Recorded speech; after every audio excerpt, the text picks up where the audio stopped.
This is HRRN, horse racing's voice. Less than a quarter of a mile to come. It's Art Collector in front. Defunded counter punches from the inside second. Back to third, it's Stiletto Boy. Nothing much running home from the back. Last Samurai for a slice, but Art Collector is kicked clear. Art Collector in the colors of Bruce Lunford. They're going to win the Pegasus World Cup going away. Art Collector and Junior Alvarado win by 4 in the end. It's coming hard down the center of the track, and Papa Clem's right there too. Down toward the inside, coming on through.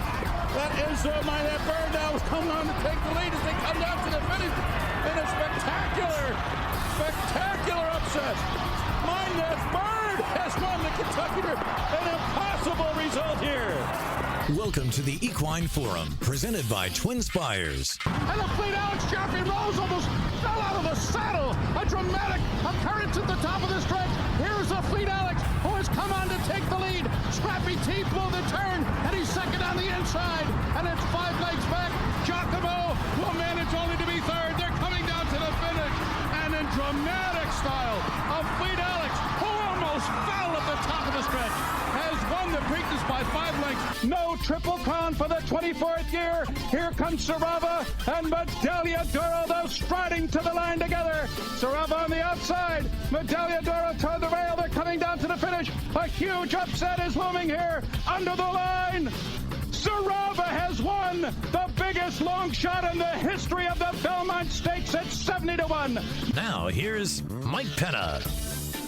Good morning once again, everyone. Mike Penna, Baron of the Backstretch, welcoming you to the show that launched a network. It is the Equine Forum, and it is all presented by TwinSpires right here on the Horse Racing Radio Network. As always, you are listening on Sirius 162, XM 207, our affiliates in Lexington, Louisville, and across the country, streaming worldwide and podcast on our website, horseracingradio.net, or wherever you listen to your podcasts. That opening montage was perfect. You had the Pegasus World Cup and then each of the Triple Crown races. A look back at the Derby, the Preakness, and the Belmont. And the reason I say that it was perfect is because those races moving into the new year are going to provide us with some incredible wagering opportunities. And not just those races themselves, but the entire day, the cards that are put together on those signature days. And then, of course, following the Triple Crown, we get into the road to the Breeders' Cup and all those big days leading up to it. And because of that, I am billing this edition of the Equine Forum as everything you ever wanted to know about handicapping. Over the next 3 hours, I'm going to bring you a series of in-depth conversations with horse players who live and breathe handicapping. They look at races, they watch replays, study workouts, and trainer patterns on pretty much a daily basis. And my series of guests today will focus on numerous handicapping angles. Every guest I'm going to have on the program has a different specialty, if you will, different races, different wagers that they really key in on. So we're going to cover a lot of different aspects, and not just in terms of a specific approach to betting or structuring tickets. That's certainly going to be part of the conversations, but we're going to dive into their approach to deciphering different types of races. How many times have you looked at a maiden race and you see 10 horses in the race, maybe one has started, maybe none have started? Those 2-year-old baby races can be really challenging. What the heck are you supposed to do there? Turf races, claiming races. How do today's guests handle a race in which there is a favorite that looks unbeatable or a favorite that looks incredibly vulnerable? What's their approach in those situations? How about pace? The old adage, pace makes the race. We hear it all the time. Is that entirely true? And is it automatically the case for every single race? Or are there exceptions to that rule? What about class droppers? Horses going from a much more difficult level down to an easier spot, at least in terms of the conditions of the race. Should they be an automatic inclusion simply because of the softer competition? Are certain trainers better bets when they're dropping their horses to a lower level? And how do you interpret the true intention of a horse dropping in class? Are the connections trying to win in a softer spot, or is it a matter of, hey, get this horse off the payroll. We don't think he can run or she can run. Get him off the payroll. Let's hope they get claimed. How do you interpret that? How do you know the true intention? Betting on horses is such an involved process, isn't it?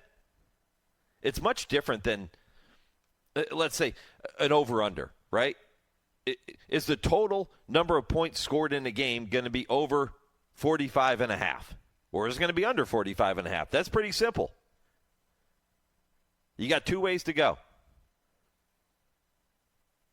Is a team going to win by 3 points to cover the spread, or are they going to win by 2 points and not cover a 2.5-point spread? Pretty simple. You got two ways to go. Horse racing is completely different.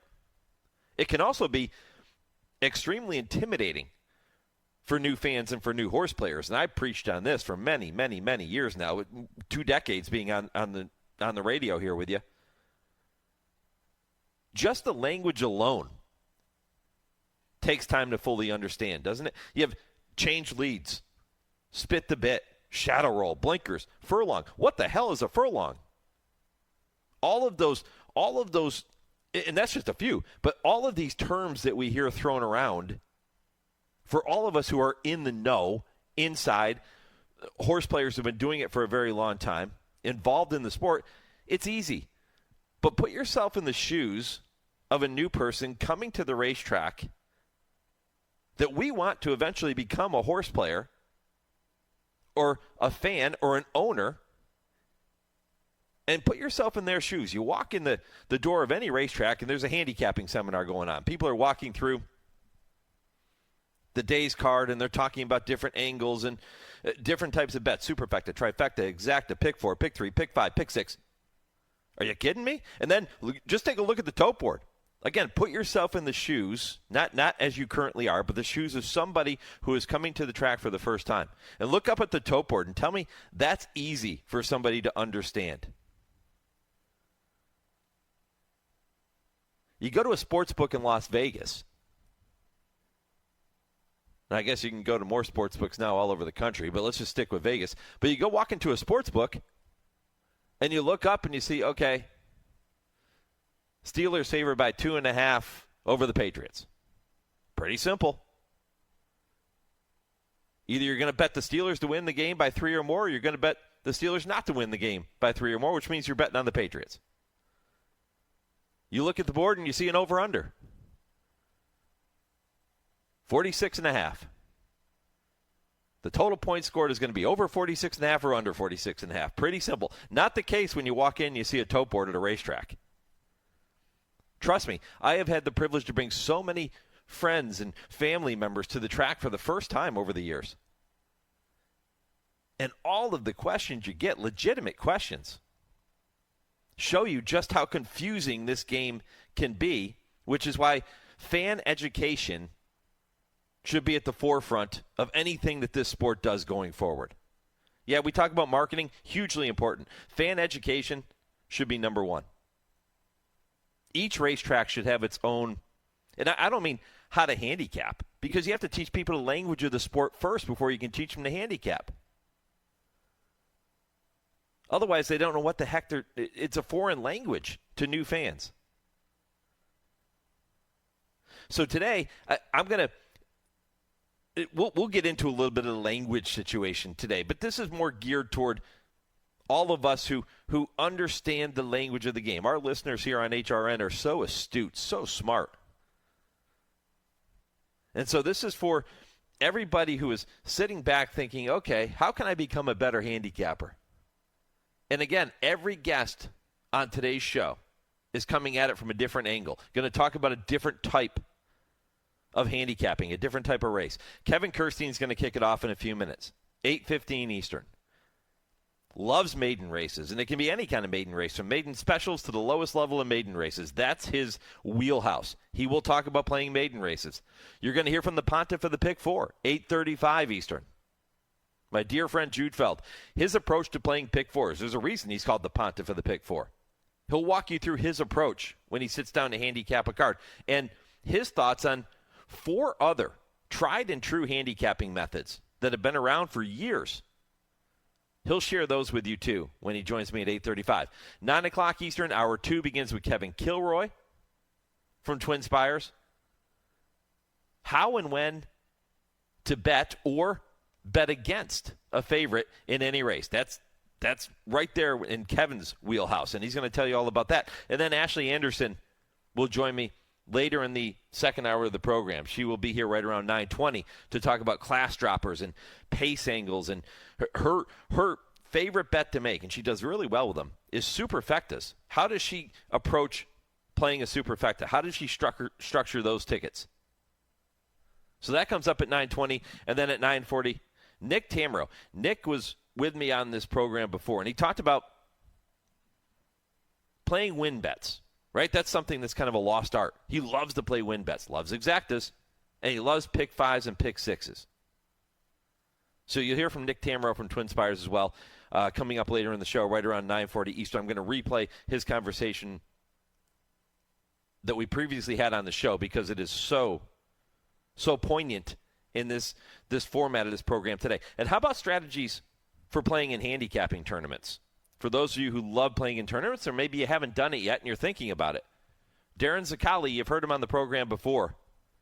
Darin Zoccali puts the tournament structure together with TwinSpires, and he'll join me to kick off hour number 3 at 10 o'clock Eastern. Rather than a traditional TwinSpires triple play segment here for you this morning, we're going to focus on how to approach playing in handicapping tournaments, and depending on the structure of that tournament, how much different should your strategy be? So Darin will be here at 10 o'clock to talk about that. You still have Kurt Becker, Stroll Through Racing History, coming up at 10:20. And at 10:30, Dale Romans, Tim Wilkin, I Ask, They Answer. You'll hear their thoughts on a variety of different topics coming up toward the end of the program. So it's going to be a really busy handicapping show. That doesn't mean we don't give you an impossible trivia question. We have to challenge you on this Saturday morning. Let's check in with Lee Delapina to see what he has. Lee? Okay, thanks, Mike. Here is a 3-part impossible trivia question for you. In what year was pari-mutuel wagering first introduced, at what racetrack, and what was the minimum bet? No Googling. We'll give out the answer at the end of the show. Yeah, good one there. Again, it ties in perfectly to the theme of this 3-hour edition of the Equine Forum this morning. Okay, Kevin Kerstein kicks it all off for you next. We will talk about handicapping and betting maiden races. Stay tuned. This is the Equine Forum, presented by TwinSpires on HRRN, horse racing's voice. Race to TwinSpires, where you can unlock a $25 risk-free bet. Just use the code HRRN25 when you sign up. And if your first bet doesn't win, TwinSpires will refund your account up to $25. Wagering on the app is fast with free past performances, insider picks, and power plays every day you wager. TwinSpires. Download the app today to earn your $25 risk-free bet. Void where prohibited. For terms and conditions, visit TwinSpires.com. Must be 18 or older, 21 and older where applicable. For help with a gambling problem, call 1-800-GAMBLER. Send your mare to Maryland. After she foals here, breed to one of our stallions, and your 2025 foal is eligible to be a registered Maryland bred, giving you the opportunity to earn significant bonuses. And beginning with 2-year-olds of 2025, Maryland bred and Maryland sired horses will earn 40% higher breeder bonuses than out-of-state sired runners. Maryland, a foundation of greatness, a bright future ahead. Learn more at MarylandThoroughbred.com. A Keeneland session topper from the first crop of the all-conquering Vekoma. Jonathan's Way was touted by purchaser John Moynihan as, quote, one of the best-looking horses you'll ever lay your eyes on. Out of an undefeated stakes-winning juvenile daughter of Indian Charlie, Jonathan's Way is a complete outcross through his first 5 generations and comes from the immediate female family of the great Dynaformer. Brilliantly talented with the pedigree and physical makeup to be commercial dynamite. Jonathan's Way, a future stallion star standing at Airdrie Stud. Think about it. You're listening to the Equine Forum on HRRN, Presented by TwinSpires. As they come to the top of the stretch with Uncle Mo in front, pursued by Duca and King Kungi. They head for home that way. It's Uncle Mo to catch as the field turns for home. Now he's drawn away to lead by almost 3 lengths. King Kungi runs in second. Then it's Research Report down inside. Duca's in between those two. Admiral Perry finding his best stride. Late, too late to get to this good-looking winner. Uncle Mo. Mo, he demolished the field. He won by 15 lengths. He won by more than that. Welcome back to the Equine Forum, presented by TwinSpires. That voice you just heard, Tom Durkin, with the call of a brilliant maiden victory for Uncle Mo. My goodness. We didn't know at that point how good he would go on to be, but he tipped his hand pretty good in that maiden special weight win at First Asking, didn't he? That was August 28th, 2010, race number 5 at Saratoga.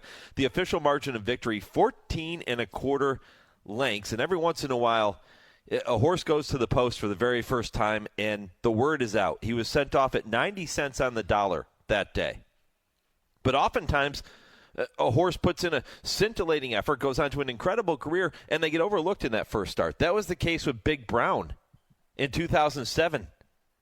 His maiden win came by more than 11 lengths at Saratoga. 14-1 were the odds on Big Brown that day. How about that? You could have gotten 14-1 on Big Brown. And for somebody that loves handicapping and playing maiden races like Kevin Kerstein from Churchill Downs, I promise you, that's a dream come true if you can get 14-1 on a horse like Big Brown. Kevin, good morning.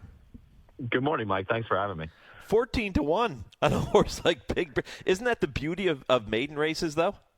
It really is. It's like you really don't know the type of competition really from, a topical standpoint of like who's in certain races. And so I think that's what's so much fun about the handicapping puzzle of maiden races, whether it be, those, specific maidens you meant with Uncle Mo being, 4 to 5 and being touted as the next coming of Secretariat or, Big Brown or just some others. It's just, that's what's so much fun, I think, about maiden races. And I always go back to a philosophy that former trainer Patrick Byrne told me. He said the hardest thing for a trainer to do is get their horses maiden broken. And because you don't really know the competition that you're facing. You could be facing an Uncle Mo, or you could be facing a field where those horses might win a combined 4 races in their career moving forward. And so you just never know what you're facing in these maiden races. And that's, as a gambler and a handicapper, it makes it so much fun to try and dissect that puzzle.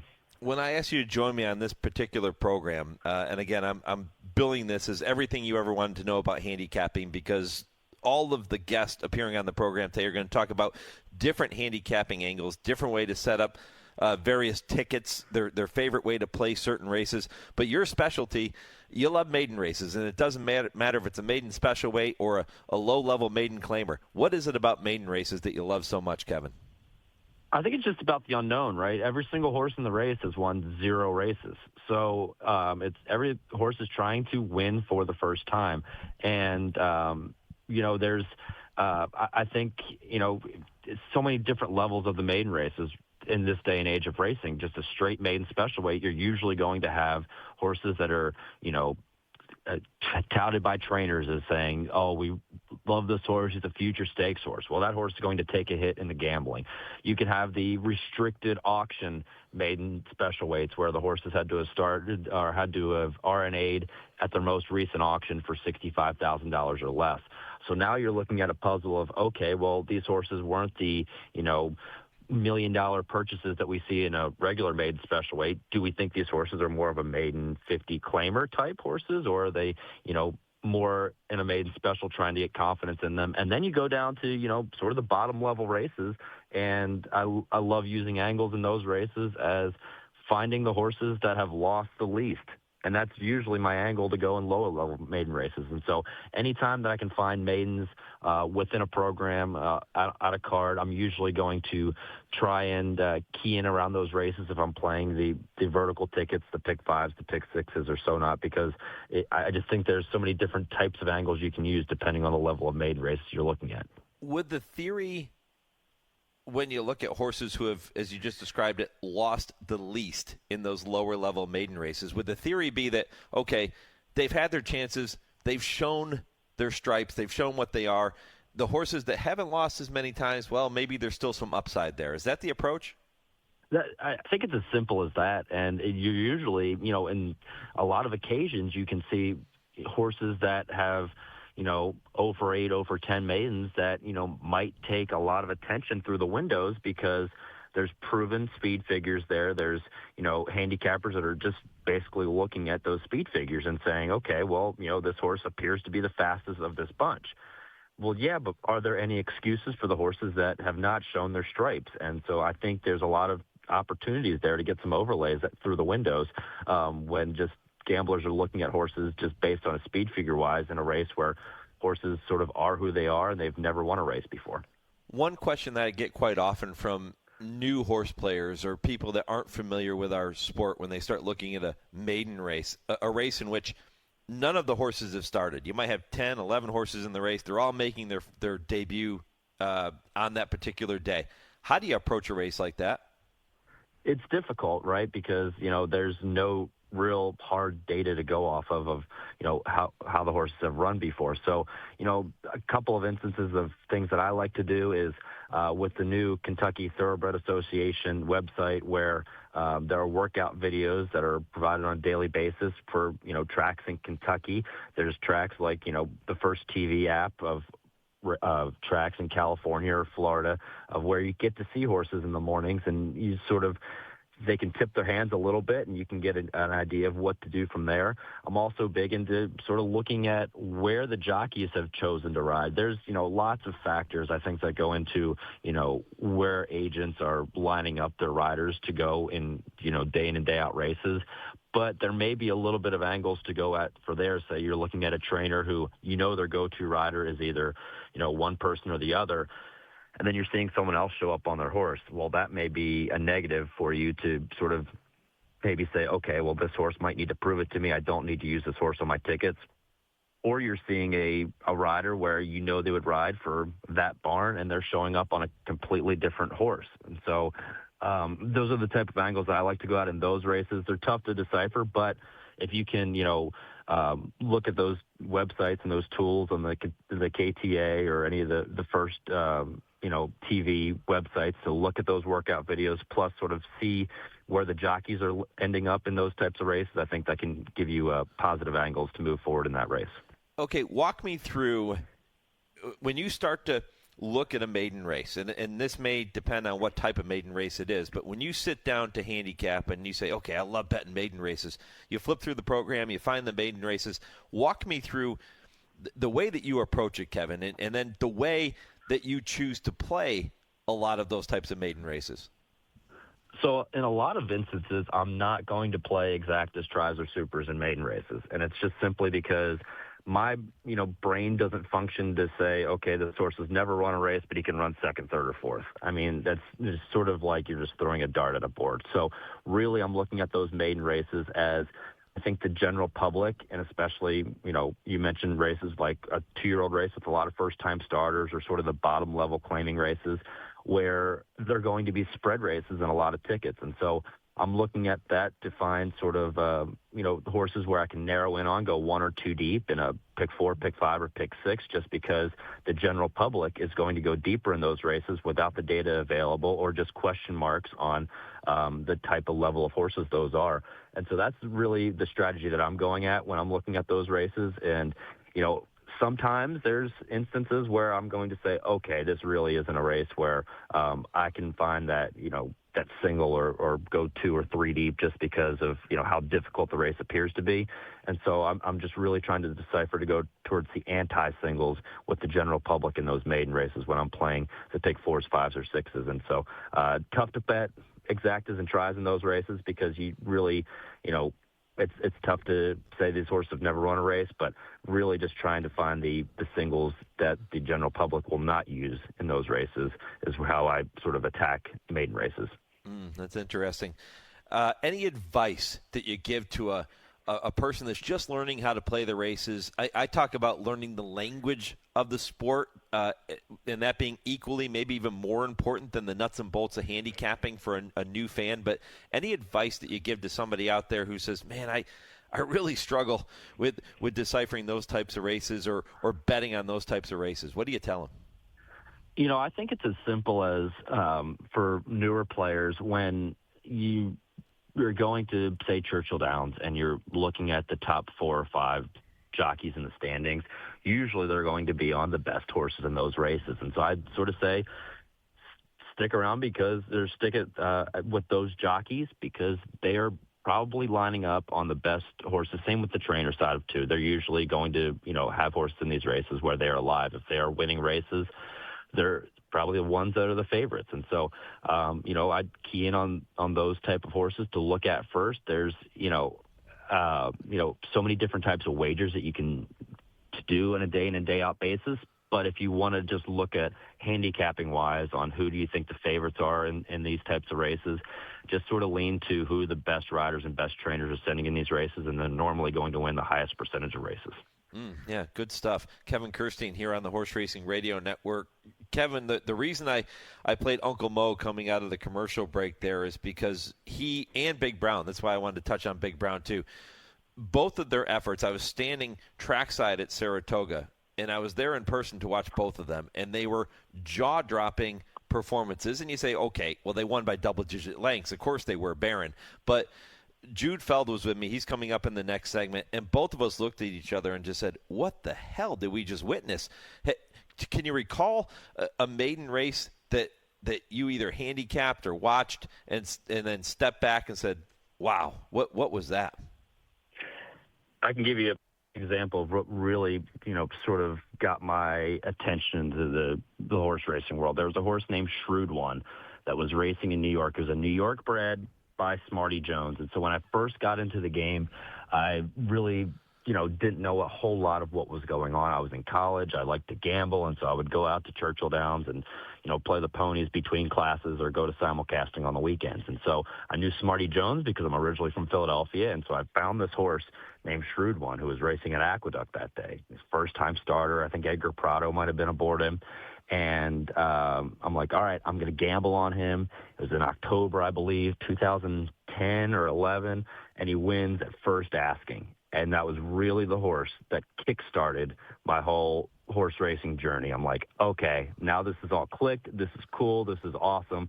I made a score. I was able to go out to, the beer store and get some beer that night for college, and it was really just that horse and Shrewd One when he broke his maiden at first asking, a son of Smarty Jones, and that really just kickstarted my horse racing journey. What a great story.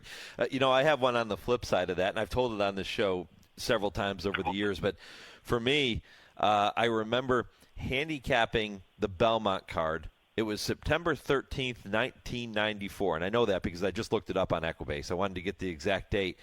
And the horse I loved in there, and I'm pretty certain he was working bullets for his debut, was a horse named Zippy Chippy. And I said, this horse, he can't lose. This horse looks like a cinch. Well, he finishes 8th in his debut and then goes on to be, 0 for 100 officially, according to Equibase. The lovable loser, Zippy Chippy. But this is why you guys are talking about handicapping today and not me, because I love Zippy Chippy first time out. I mean, at least you have a notable horse that you liked first time out. And a great story to go by all these years later. Yeah, at least I didn't bet him back the other 99 times, right?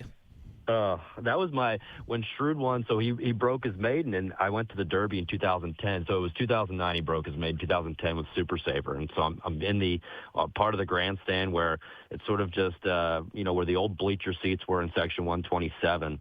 And all the windows there, they didn't have Aqueduct, and he was running back. I'm like, I need to bet this horse. This is a horse that, I've been keeping in my stable mail. I need to bet him back. And it was the hardest thing in the world just to try and find a teller that could figure out how to press Aqueduct on, or it was actually Belmont at the time. So how could they get the ticket down on Belmont for Shrewd One's second start? But that's, those type of instances as horses that as horse players and horse fans will never forget for the rest of our lives. Yep. Yeah, you're 100% right. Kevin, listen, man, I appreciate the visit as always. That was a really fun discussion on maiden races. Plenty more angles to come with my guests throughout the rest of the program, but really appreciate it, buddy, and we will catch up again soon. All right, thanks, Mike, for having me. All right, good luck at the windows. Kevin Kerstein here on HRRN, always popular when he joins me to talk about racing in Kentucky, but now diving into some different handicapping angles, and that was super informative. Good stuff from Kevin. Going to be informative when Jude Feld joins me in the next segment, too. It always is. He's going to tell you all about putting together his Pick 4 tickets. Who better than the Pontiff of the Pick 4? And he's got 4 tried and true handicapping methods that we'll talk about that can still help you when trying to pick a winner today.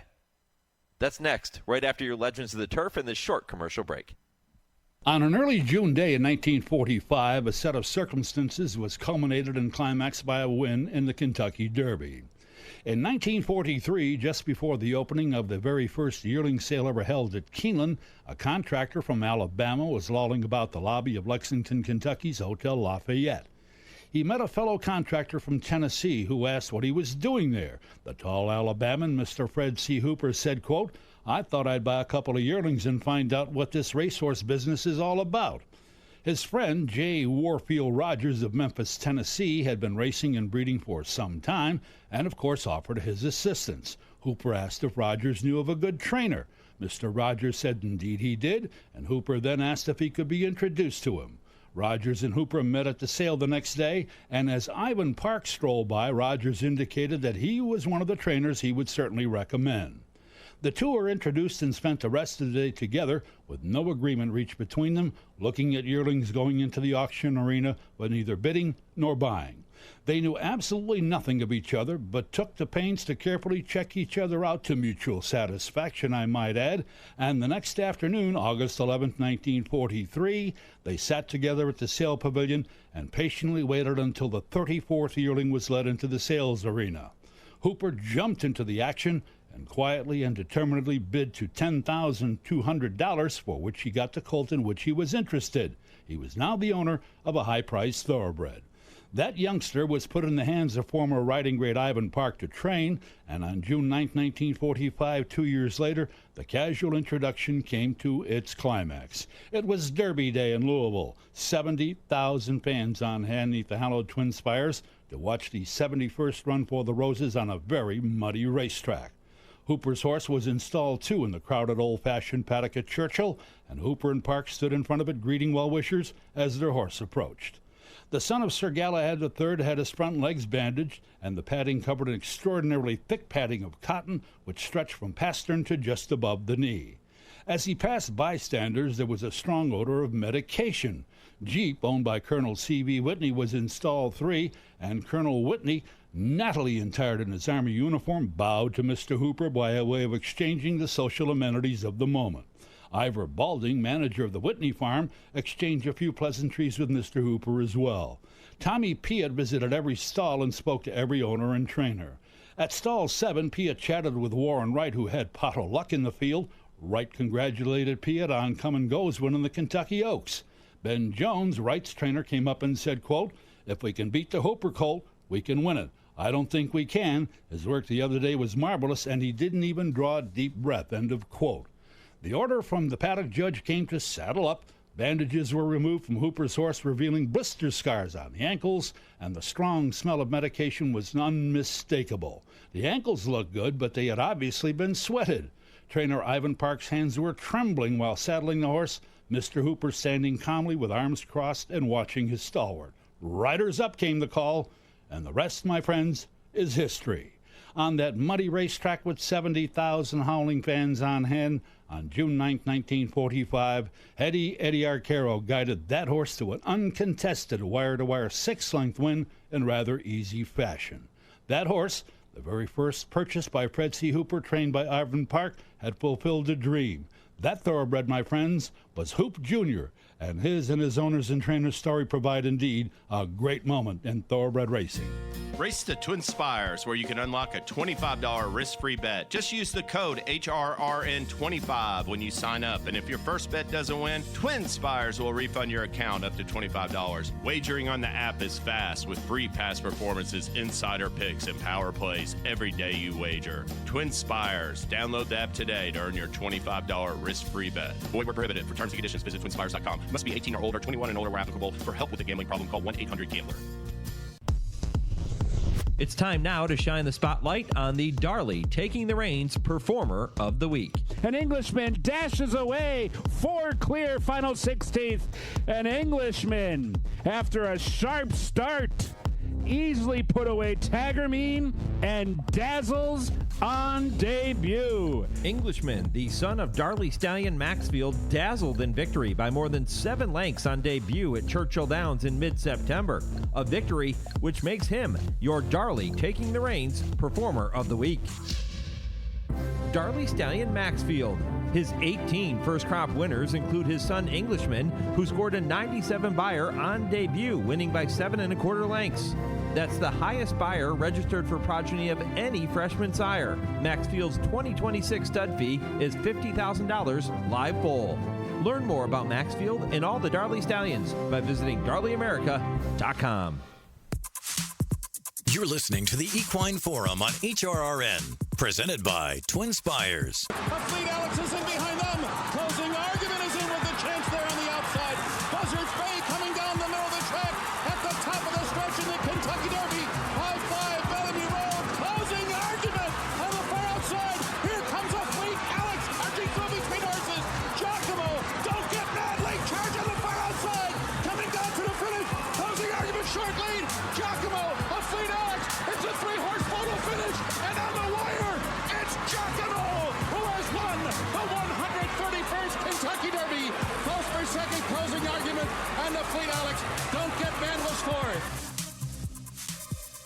Cannot get enough of that call. The 2005 running of the Run for the Roses. Giacomo, closing argument coming down to the line. It was Giacomo who got the victory at 50-1.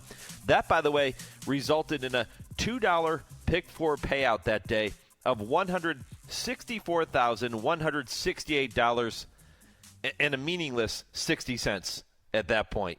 And that's a race call that I have to play when Jude Feld, the Pontiff of the Pick 4, my dear friend, joins me here on the program because it's a race that meant so much to both of us. JT, good morning.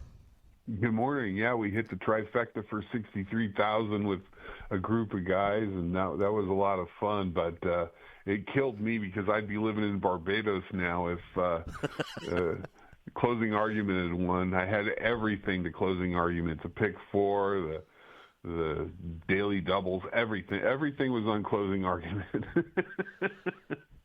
God, what a day that was. Giacomo. I tell the story all the time, right? I sat there. I loved Giacomo. I loved him in that pool that we put together with a whole bunch of other guys. John Gasper was involved in that, our good friend. And I remember sitting there alongside the rail, and I had my Holy Bull hat on my head and watched Giacomo flash past me, win the race. I didn't bet him to win. I bet him in exactas, trifectas, all these types of things. Did not bet him to win. And 50-1 later, I was kicking myself after that. Of course, the son of Holy Bull. Yeah, well, we managed to eke out the trifecta, which worked out good for everybody. Kind of took the sting out of the whole thing, but yeah, that was a tough beat. That was probably the toughest beat of my life. Watch closing argument make the lead and get nailed at the end. The other reason I wanted to play that is because of that incredible pick 4 payout. For $2, more than $164K, and it just shows you that, man, with those types of wagers, right? And you are the Pontiff of the Pick 4. You play them all the time. With those types of wagers, you can really make one hell of a score if you're right. Yeah, you got to get lucky, and you need separation. I mean, the main thing is to have a horse that most people aren't using. So that's one of the keys to hitting a nice pick 4. You could have like 3 favorites, but if you can come up with a horse that, like Giacomo or like closing argument, that wins and separates you from the rest of the crowd, you can still pick up several $1,000s. It's funny how horse players all gravitate toward whatever they feel comfortable with. And for me, I am not a pick 4 guy. I struggle to get past the first leg, and I hate being out after leg number 1. Whereas you flourish with those types of wagers. What's your approach when you sit down to handicap and decide to play a pick 4? What's your approach, JT? Well, I go over the card just like usual, and I usually play the late pick 4 because the races are better. I'm kind of an elitist when it comes to races. Like, I don't like, $10,000 claimers, non-winners at 2, and that kind of stuff. I like the better races, the allowance races, the races on the grass. So I usually play the late pick 4. Nowadays there's like 3 or 4 pick 4s on the card. I mean, that's a quick way to lose a lot of money, is to bet the pick 4 3 times a day. And the other thing is, I don't worry about coverage. Like, you listen to Kate and Bradar on FanDuel TVG, and she's always telling, I need more coverage in this race, and I only play the horses that I like. If I don't like them, I don't worry about them. I'm not an adder. I play with people. Sometimes we put in a ticket together with a few guys at the Thoroughbred Club or whatever, and they're always wanting to add more horses. Adding more horses doesn't guarantee you success. It just means your ticket's bigger and you're going to lose more money in the long run. So I just play the horses that I like and hopefully get lucky along the way. I would assume that if you take that approach, that you also have to be comfortable with one of those horses that you don't add in there beating you, right? You have to be okay with that. Well, yeah, you have to know going in you're probably going to lose. I mean, the chances of picking 4 winners in a row, just don't forget to pick 4. Just try to pick 4 winners in a row on any card. It's very tough to do. Only my dad could do that. My dad was down to his last dollar one day at San Anita, and it was days of the pick 3, when they first started the pick 3. And I said, well, let me give you some money so you can bet. He goes, oh, no, I've got $1 left. I'm just going to play the pick 3. He picked one horse in every race, played his dollar pick 3. It paid $900. It was like only he could do. He was like a Hindu holy man. I mean, he had such self-control at the track. And unfortunately, he passed it off to all of his sons. Were very, conservative bettors as far as that goes. A lot of people always want to press or, go for the big score, but we just pretty much play to play. We love the game, and we like going out to the track and hanging out and whatever. So as long as we can come back tomorrow and bet again, we're happy. How about your philosophy on favorites in a pick 4 sequence? If you have a favorite or 2 that looks unbeatable, will you avoid playing the pick 4 because you don't know if you'll get the value you should get, or do you still say, okay, I'm going to do it anyway? Yeah, some days are like that. Like, you'll look at it and you go, well, this ticket's probably not going to pay anything. And to me, it's more like what I think is my chances of success. If I think I have a good chance to hit a pick 4, regardless of the prices of the horses, if I think it's going to pay fairly, then I'll play. If I don't think I have a great chance of winning, I mean, some days, I mean, when you play the horses all the time, sometimes, man, this is a terrible card. I'm not going to do any good. So I just try to avoid those days and not play, or play 1 or 2 horses that I especially like or whatever. I'm more of a cut back guy than an all in guy. Yeah, it's interesting. Jude Feld, Pontiff of the pick 4, pontificating on how he approaches those pick 4 wagers. Jude, when I asked you to join me here on the program, and I told you, hey, this is going to be a show pretty much teaching people as much about handicapping as we can in 3 hours, and you sent over a wonderful message that had 4 different tried and true handicapping angles that still apply today. And the first one you sent me was owner, breeder, dropper angle. What is that? Well, Marty Ritt, the legendary movie director, he used to sit with us at San Anita every day, and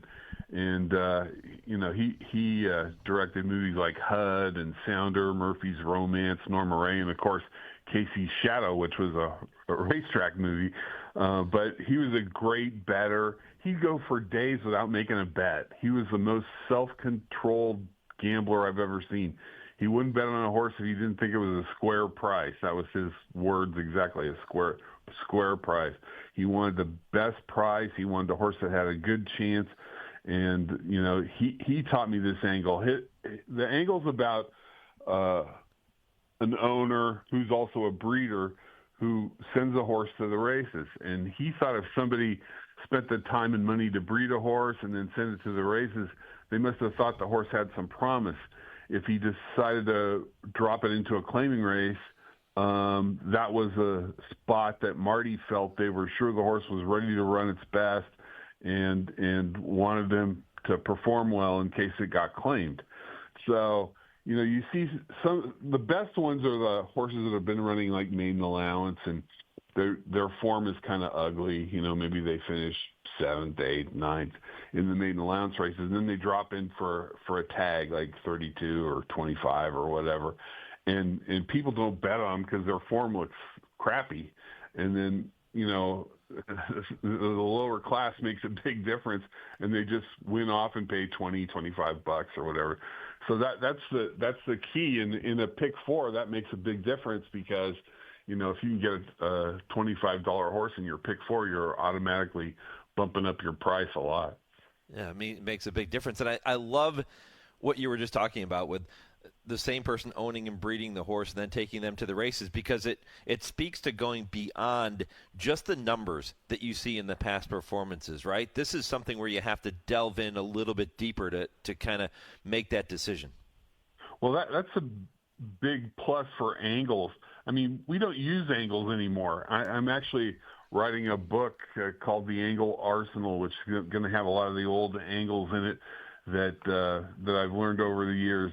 And the thing is, everybody's got speed figures, right? There's buyers, there's the sheets, everybody's got the same information. So if everybody's playing the same horses all the time, it's all chalk, you know? So you got to find something that's going to separate you from the rest of the crowd. And that makes a big difference. If you can get one of those horses, a $25 horse, or maybe you get lucky and have two on the card, I mean, now you're talking, you know, $5,000, $8,000 pick four. That's a big deal.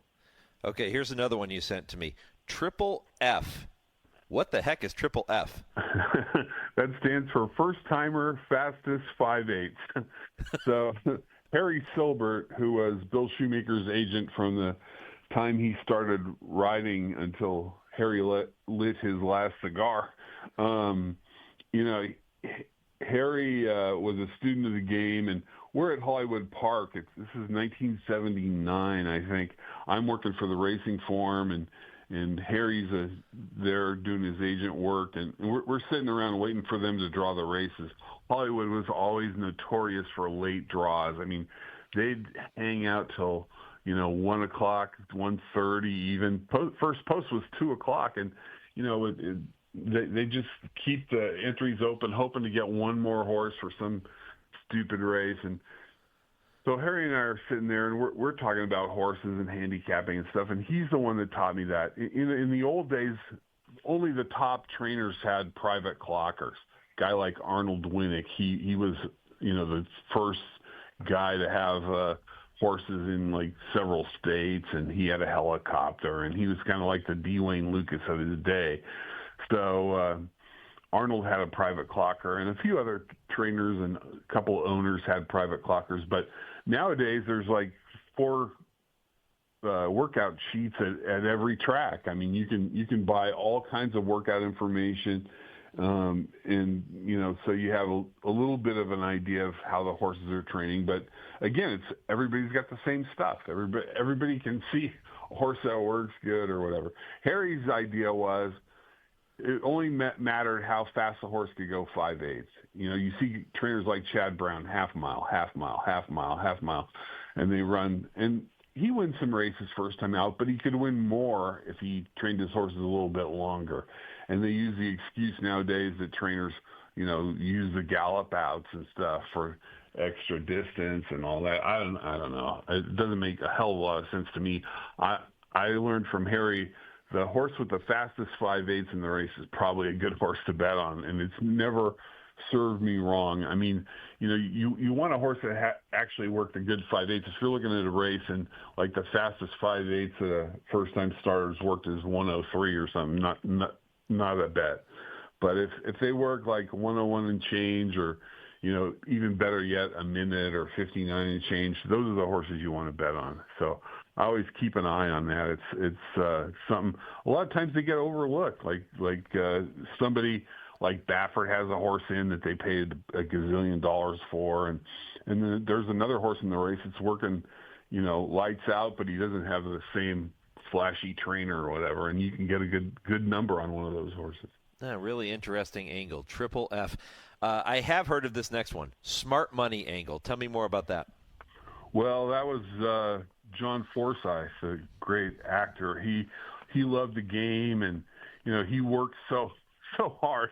He was always doing something. He had so many TV shows, Bachelor Father, Charlie's Angels, Dynasty.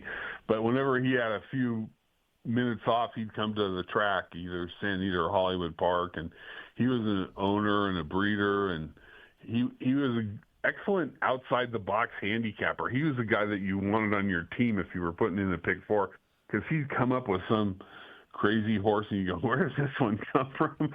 But he was always a really sharp handicapper, and his angle was if a horse is going up in class off a bad race and he's getting support at the windows, somebody must know something. So that's what this angle is. You see a horse like maybe he got beat last time in a 25 claimer, and now he's running back for 32, and he's getting bet off the board.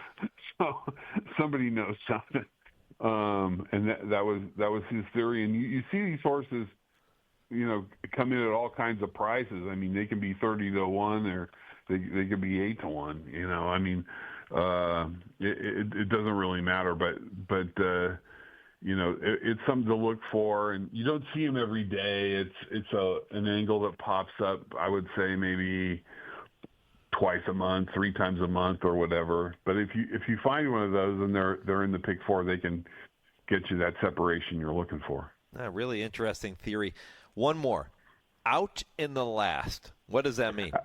Out in the last. Well, my dear friend Jeff Siegel, who recently passed away, he would very rarely be stuck going into the last race. But he sometimes he would be stuck. He wouldn't make an announcement or whatever. But he'd figure out how much money he needed to make to get out for the day, to break even.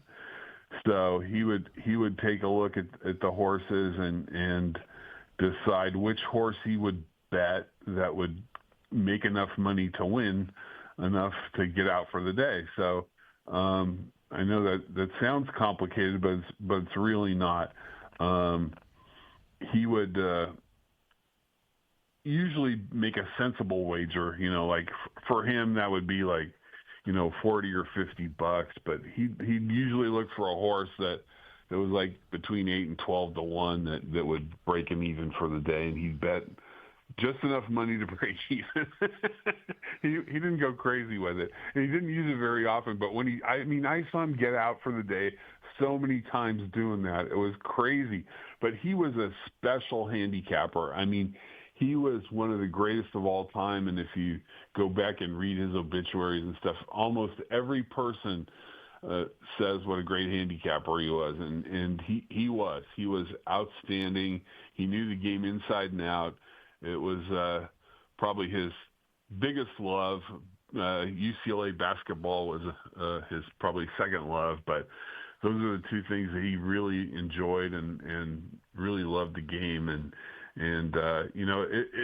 I don't recommend it as a regular play, but if you can do that and you don't have to bet too much money, whatever your usual bet is, if you can bet $10 and get out for the day, let's give it a shot. What the hell? You're already stuck, so you might as well be stuck another $10. Yeah, and it prevents you from trying to make that big score to wrap things up, right? Because I think we all fall into that trap from time to time, and it's everybody wants to bet the superfecta or whatever, something that's impossible to hit. I mean, we all like to dream, but, it's not realistic. I'm glad you chose that one because we lost Jeff in early October, and it's a loss for the entire racing community. And I'm glad you brought him up and remembered that one theory today, JT. Man, I'm going to let you go, but all the best when you tee up those tickets again, and really appreciate you walking through some of those scenarios. Great information, bud. Yeah, no, anytime. Love to do it. All right, we'll see you again soon. As the Pontiff of the Pick 4, Jude Feld, pontificating for you on this Saturday morning edition of the Equine Forum. Going to continue to talk about different handicapping angles in Hour 2 and Hour 3. I'll tell you more about that when I come back. This is the Equine Forum on the Horse Racing Radio Network. Woodford Feed, where tradition merges with technology. Family owned since 1940 and providing exceptional customer service, Woodford Feed specializes in the highest quality feed, using only the finest ingredients to ensure optimal nutrition for your horses. In addition, Woodford Feed can help with all your farm needs, including field seed, fertilizer, and weed control. So whether your horse is sprinting around the racetrack or has a foal by her side, count on Woodford Feed to provide the quality nutrition necessary to perform at the highest level. Woodford Feed, Versailles, Kentucky. Dear Vet Ticks, it was nice to spend the night with my daughter and other veterans. It's so humbling to attend an event when you feel appreciated. I had a wonderful time with my family. Thank you for the memories, Vet Ticks. Dear Vet Ticks, thank you for a great experience and for your support of the military and veterans. Thank you so much, Vet Ticks. Our family has gone through a lot the last few years, and this gave us a nice break. Every empty seat at a concert, game, or special event is a missed opportunity to say thank you to a veteran or a service member. By giving your extra tickets to Vet Ticks, you'll help America's heroes reduce stress, strengthen family bonds, and create a truly happy memory that will last a lifetime. So when you really want to say thank you for your service, give the experience, give the memory. Vet Ticks. Give something to those who gave. For more information on how you can make a difference, go to vettix.org. Did you know? VA home loans are a key to home ownership for those who served. I would tell anybody who is interested in getting a VA loan to just do it. For me, the best thing about the VA loan was the simplicity of it. I was expecting, government paperwork, it was going to go on forever, and it just wasn't. Since the down payment for a VA loan is minimal, we were able to purchase this home and then use the money that we were going to use as a down to actually fix up the home. And the only way we could do that was because the nest egg that we had saved for the down payment, we didn't have to use because we went the VA route. This is a wonderful benefit that veterans can take advantage of. In the military, we make a lot of sacrifices. We're away from our family a lot. And with the VA loan, it's a way that it makes it easier for us to get a home. To learn more about VA home loans, visit va.gov/home loans. Want to get the latest HRRN content directly on your computer or mobile device? Then subscribe to our podcast using the Podbean app or Apple Podcasts. Just go to hrrn.podbean.com on your computer and click follow, or download the Podbean app and search HRRN. You can also find us on Apple Podcasts and listen to our latest episodes anytime. Don't miss a thing. Subscribe to our podcasts today. You're listening to the Equine Forum on HRRN, presented by TwinSpires. American Pharoah has lost the lead at the top of the stretch. Frosted on the outside is now in front, but American Pharoah is battling on from the inside. He's showing all this fight with 1 furlong to run, and here on the far outside comes Keen Ice with a late threat. American Pharoah put away Frosted. He has to deal with Keen Ice. Keen Ice has got him. Has won the Travers over American Pharoah in a dramatic upset. Frosted was third and Upstart was fourth in a final time of 2:01.57 seconds. The Graveyard of Champions has claimed another. Larry Colmus with the call. That was the Travers in 2015. And for those willing to play against the favorite American Pharoah in that race, you were rewarded in a big way with Keen Ice and that upset win in the Midsummer Derby. Going to tell you more about playing favorites, playing against favorites with Kevin Kilroy to kick off hour number 2 momentarily. But I promise you, if you had Keen Ice and you beat American Pharoah, you were dancing all the way to the winner's circle and beyond. And you can now add Derby and Dance Party video horse racing to your next event. I've been telling you about it for several weeks here on the program, and it is really, really cool, become incredibly popular with major corporations, private house parties. Whether you're hosting your own personal horse racing watch party or a company gathering, a corporate party, holiday event, make sure you check out Derby and Dance Party video horse racing. It will take your party to a whole new level. I promise you. You can watch the videos for yourself at derbydanceparty.com. That's derbydanceparty.com, or call 844-MY-PHILLY to get more information and to book your Derby Dance Party video horse racing event. Promise you, you're not going to be disappointed with it. It's really cool. All right, hour 2 coming your way next. Kevin Kilroy, Ashley Anderson, Nick Tammaro, all part of a loaded edition, talking more about handicapping angles. That's after this 10-second pause for station identification.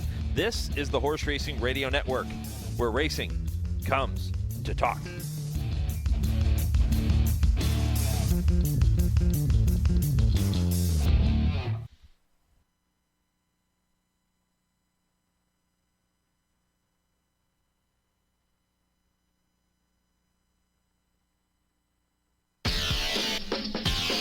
This is the Equine Forum, presented by TwinSpires.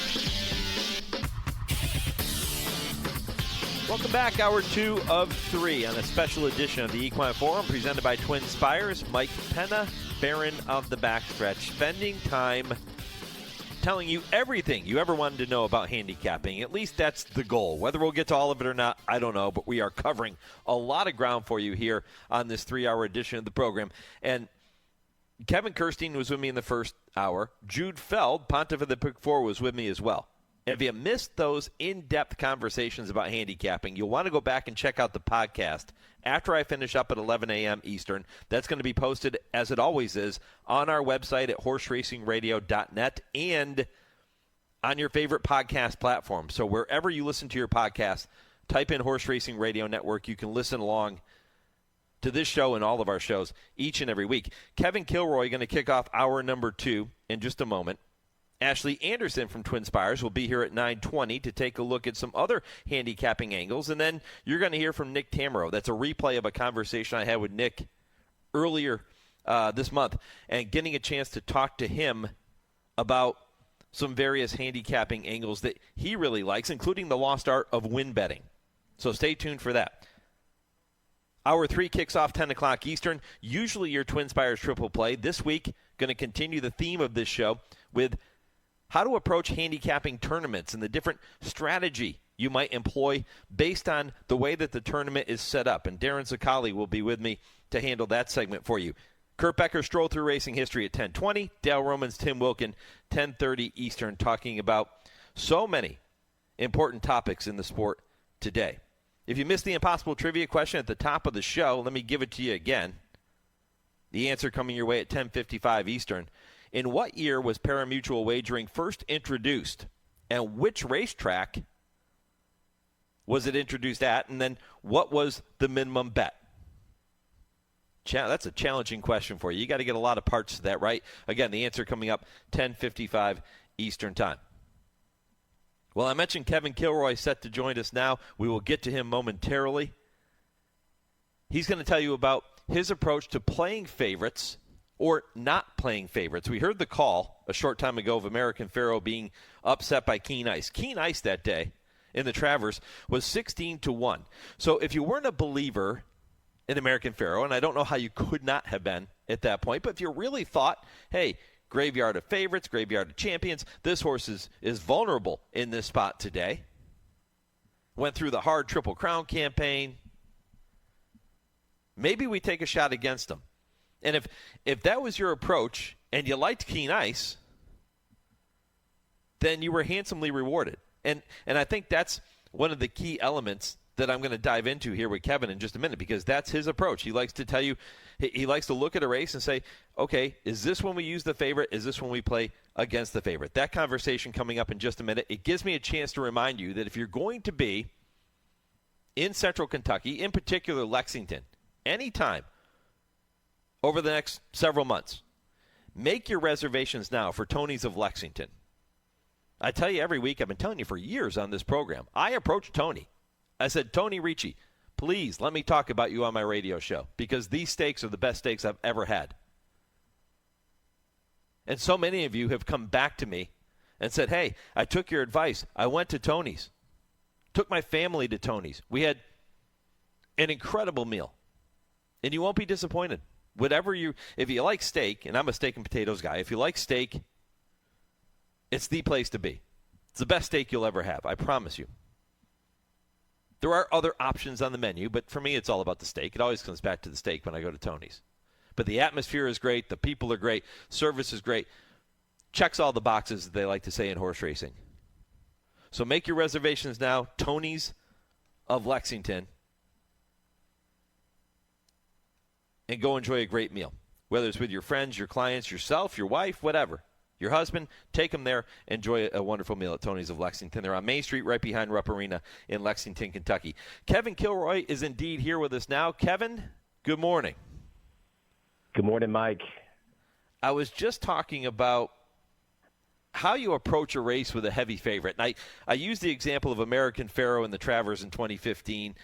There were people thinking maybe he was vulnerable after that Triple Crown campaign. I know he went off as a gigantic favorite, like 35 cents on the dollar. But if you were willing to play against the favorite in that race and you liked Keen Ice, you got 16-1. That's it. It just opens up. I mean, we forget so often that when money goes irrationally or overboard in one direction, that it just creates value in other situations. And, we want to gamble, Mike. You know this. We want to gamble when we have an edge. And that word can sometimes sound elusive, like, oh, you got to be an insider to have an edge. You got to have the scoop. You got to be on the backside or something like that.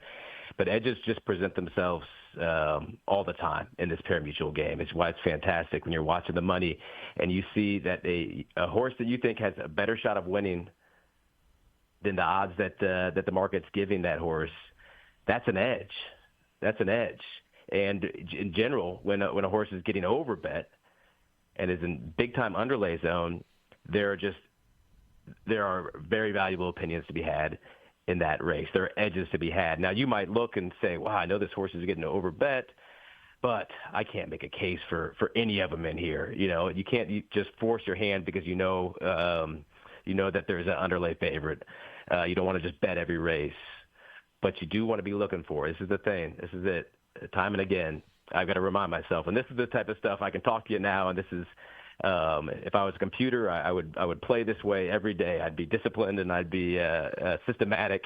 But I am a impulsive human player who makes mistakes time and again and has to relearn lessons. So, when I'm looking at races, you can handicap to try to think, who's going to win this race? I'm going to pick the winner, get all excited about, oh, yeah, this is the horse that's going to win.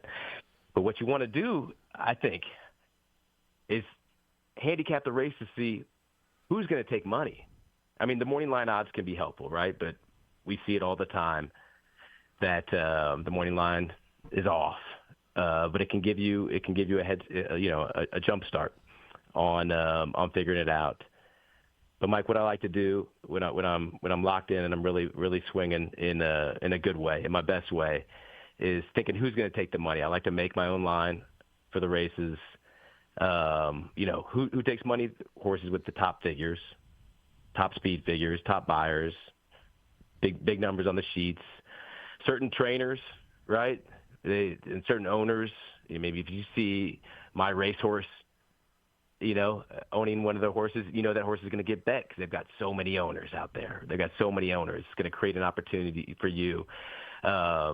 You see, maybe you have a feel for which trainers maybe get behind their own horses.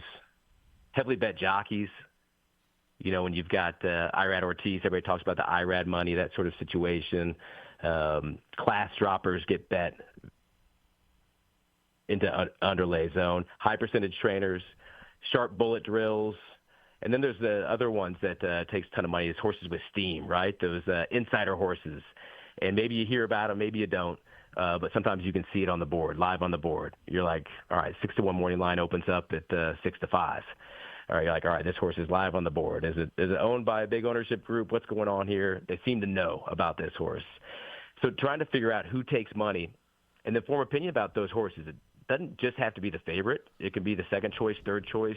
You can find an edge by just being against situations, where there's horses that are taking more money than you think they should. Mike, the next question I'd like to ask after I do that is, how deep can we beat this vulnerable favorite? Do I think the favorite is vulnerable? Do I think these horses are vulnerable? If no, I should either single that favorite, key on top in the verticals, or pass the race. If I think I can beat them, it's a vulnerable favorite, vulnerable first, second, third choice. How deep in the running order can I beat them? If I can just beat them at the top spot, then it could be a very good opportunity for a win bet. If I've got a strong opinion on another horse, or an opportunity to spread against in a multi-race wager, in a pick 5, pick 3, double, that sort of thing. Kevin, do you ever? Not to interrupt you, but do you ever? Because I was thinking, as you said, maybe pass the race if you find a horse that looks like he's going to be a favorite and you can't beat the horse. Do you ever get sucked in? Because I know I have. I've made this mistake. I get sucked into thinking, I probably can't beat that horse, but boy, if I hook him up with these 2 long shots that I really like, I can maybe do pretty well in an exacta bet, and then the 2 long shots run like long shots, the favorite wins, and I end up thinking, man, I should just set this race out. Yeah, for sure. I mean, there was 2 races I was kind of had in my mind thinking about, and an example of that where it's worked out for me recently, Ted Nafi in the Breeders' Cup Juvenile. 2025 Juvenile. I mean, I thought he couldn't lose. And I believe that Baffert's Brant would be overbet and was vulnerable. And so all I did was just a chalk splitting trifecta, and I didn't use all the field in that second spot. I think the danger is when you maybe are working with a favorite and you go too deep. So you build like a base $10 ticket to get back 22 or something like that. I forget what it ended up paying. But I just used 2 horses in between for the chalk splitter, so still was able to be tight. And I think I forget if it was 25 or 35, but it was a fair enough payout, I thought, for a strong opinion that I had. So you have to structure your bets, as you're talking about, finding those long shots accordingly. And possibly the exact is not deep enough to get value, because if we need to get a little bit more bigger pool, a little bit more action going on, beating more other tickets, trifecta, supervecta, that type of thing. So I mean, you can definitely make money when you have strong opinions about favorites, and you just have to be more aggressive in terms of taking a stand, in terms of just keen on top. Don't say, well, God, I'd kick myself if that horse that Ted Nafi ran second, I would be, I gotta wheel him underneath too, Then you're just spreading deep, and you're just no way you're going to actually make profits off of those sort of wagers. So because you've automatically given yourself losing wagers, because one of those sides is going to win, one of those sides is going to lose, assuming you're right. Yeah. You've already given yourself a series of losing wagers, right?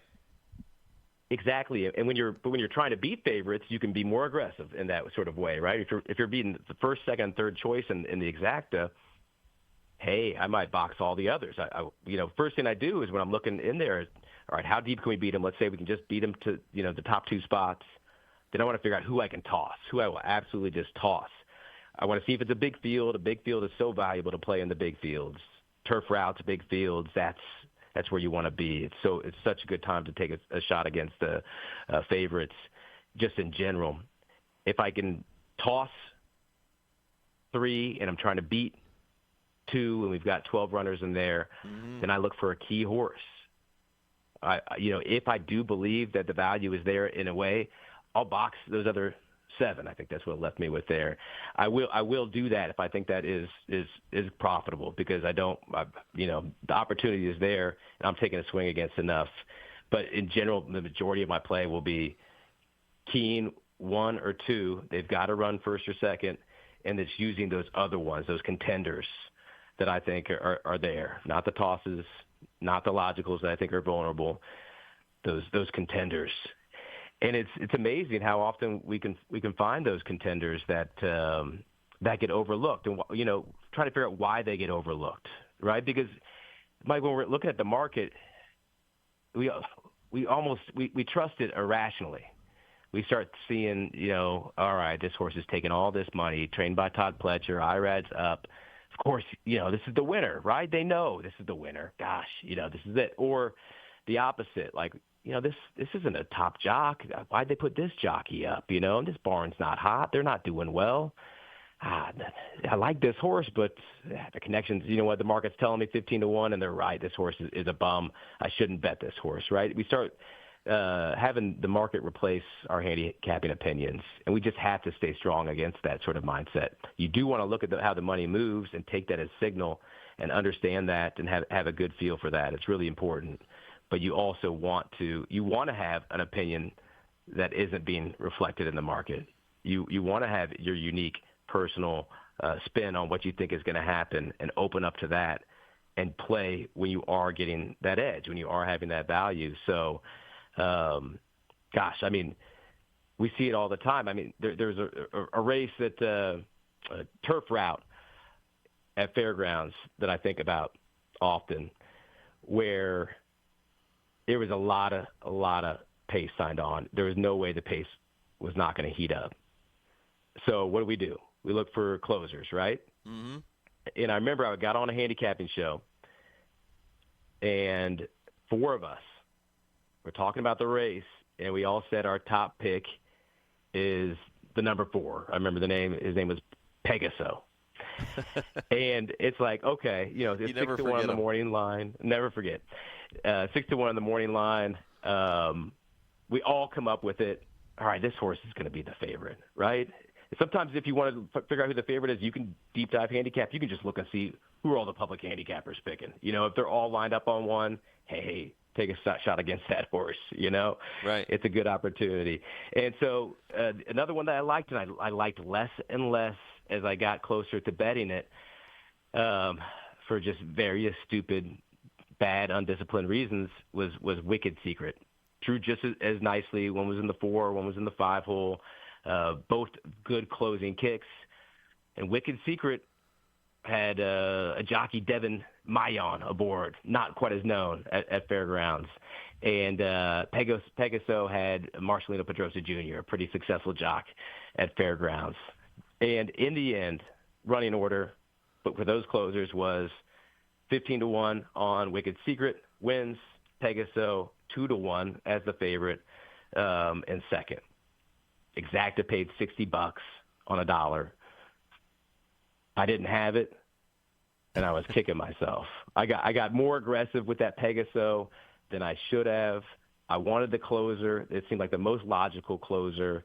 Pegaso went wide while Wicked Secret worked out the best trip. The jock worked out the best trip, saved every inch, and beat that one by a nose.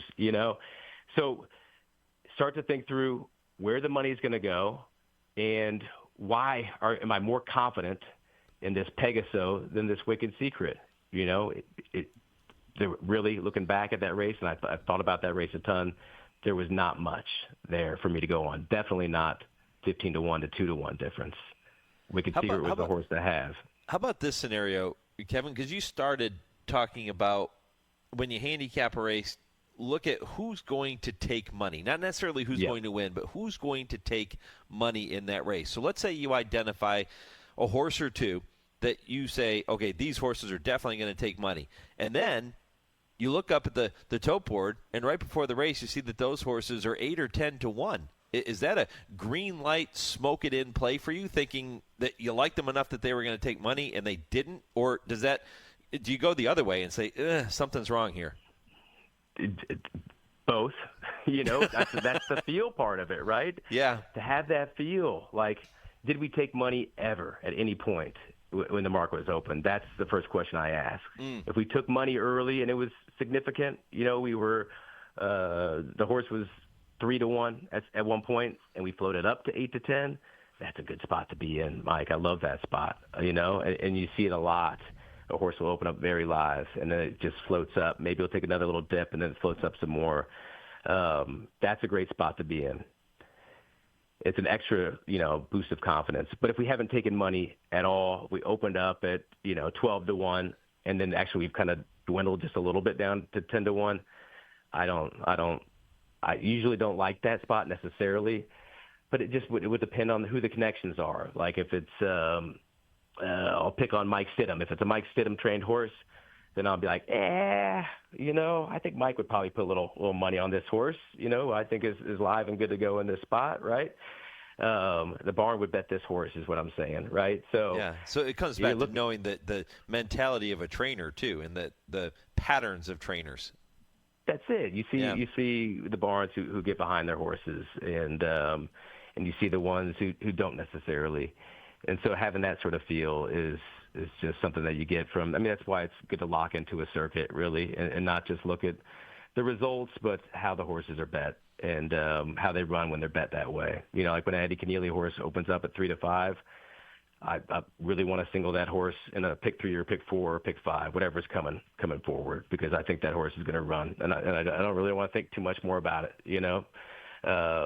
Unless I have a strong opinion beforehand, that type of thing. But there's certain barns that where the money goes and the horse runs accordingly, or when it doesn't go, the horse runs accordingly. Yeah, because I wonder, Kevin, how people are listening right now going, wait a minute, how am I supposed to know what barns like to back their horses? And I have a lot of trainers on Trainer Talk, and I'll ask them. I've been doing this for years, and I'll say, do you bet on your own horses? Some people will say, sure. Other trainers will say, nah, I got enough at stake without worrying about betting on my horses.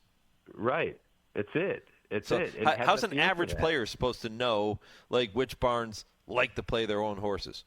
You got to tune into the simulcast shows that I do, because I try to tell people, I try to say that stuff and bring that to the conversation, because it is the type of thing that I can bring to the table, since I pay such close attention that weekend warriors can't.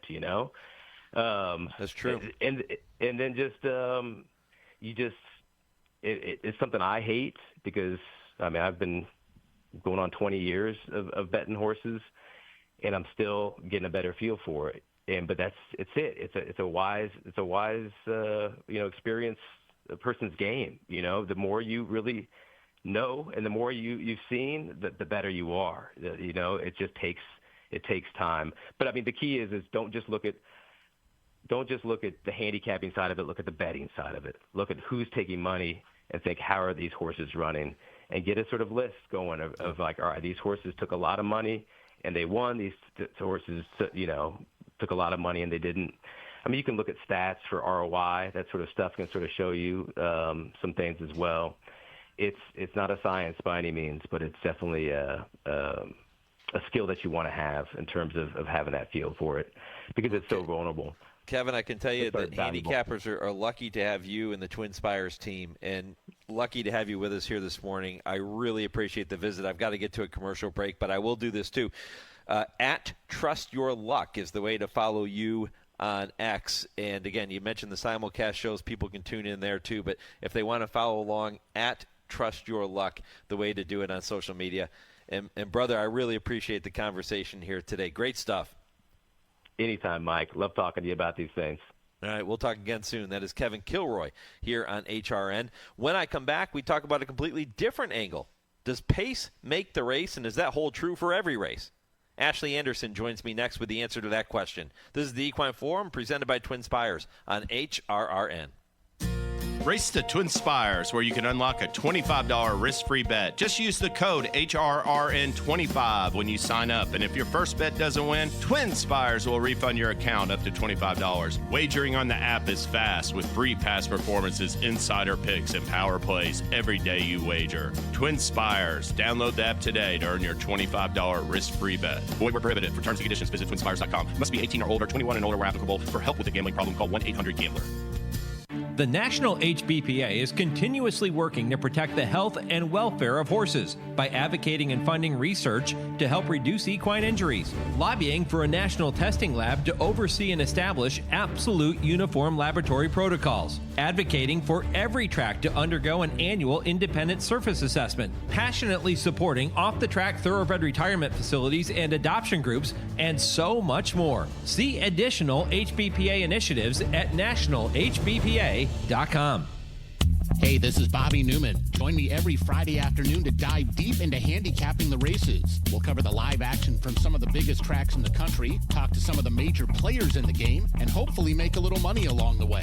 You can also call the show to share your opinions, ask a question or two, or maybe just vent about some bad beats. It's Betting with Bobby every Friday from 4 to 5 p.m. Eastern on Sirius 162, XM 207, online channel 999, or streaming live at horseracingradio.net. You're listening to the Equine Forum on HRRN, presented by TwinSpires. And they're off in the Kentucky Derby. And Song and a Prayer comes out in stride from his inside post. Balto Star is there, not far behind Millennium Winner. Here comes Keats from the far outside. Bias for the first time. And it is Song and a Prayer to lead the way. Balto Star right there with them. Keats on the outside is running along in third. Millennium Winner behind them fourth. Hungary is fifth. And Point Given is on the outside, heading for the clubhouse turn. He's racing in sixth position now. And Let's Talk is Money seventh in between horses. Express Tour is close to the pace. He's only about 6 lengths from the lead. Then it's a break of 5 lengths now. Invisible Ink is ninth on the outside. Star Tech is running in 10th. AP Valentine is 11th. Thunder Blitz lumbering along in 12th place. Then it's a break of another 3 back to Monarchos. Dollar Bill followed on the inside by Arctic Boy. A break of 6 to Stretch winning long shots. 50 Stars and Jamaican Rum. They're 20 lengths from the lead. The opening half mile was the fastest in Derby history. 44 and 4/5 seconds. Song and a Prayer's pace is blistering down the backstretch. With 4.5 furlongs remaining, it's Song and a Prayer, and he leads by 2 lengths over Balto Star. Millennium Wind is down third toward the inside. Hungary in good striking position on the outside. And the pent-up power of Point Given. 5 lengths from the lead, he's beginning to advance. Express Tour is right with him as the field rounds the far turn. Then Invisible Ink. Thunder Blitz is well within striking range. Jorge Chavez gets busy on Monarchos, and they're surging as they move toward the top of the stretch. And Congaree has come away with the lead. Here comes his stablemate Point Given on the outside. They ran 3/4 in 1:09.1. Record time here in the Derby. You're at the top of the stretch, and it is Congaree who is full up. Here comes Monarchos under a heavy drive on the far outside. Invisible Ink is there. Point Given not today. 1 furlong left. Here comes Monarchos, who sweeps to the lead. He's pulling away by 2. He's pulling away by 3. Jorge Chavez and Monarchos have won the Kentucky Derby, and the final time was 1 minute 59 and 4/5 seconds. He was as fast as Secretariat. Welcome back to the Equine Forum, presented by TwinSpires. Mike Penna, Baron of the Backstretch. Looking back on Monarchos' massive win in the 2001 Run for the Roses, Tom Durkin had the call for you there. Song and a Prayer. The reason I used that one coming out of the break is because Song and a Prayer, you heard Tom say, blazing along, 44 and 4/5 seconds.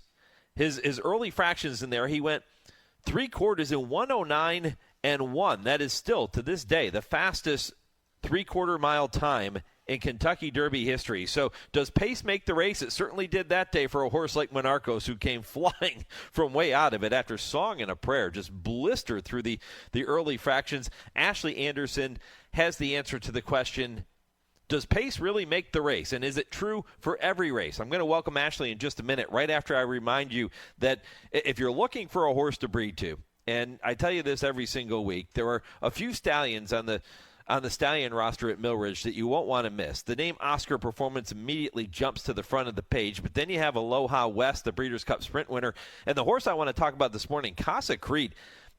You talk about an iron horse. This is a horse that ran in 4 Grade 1s, right?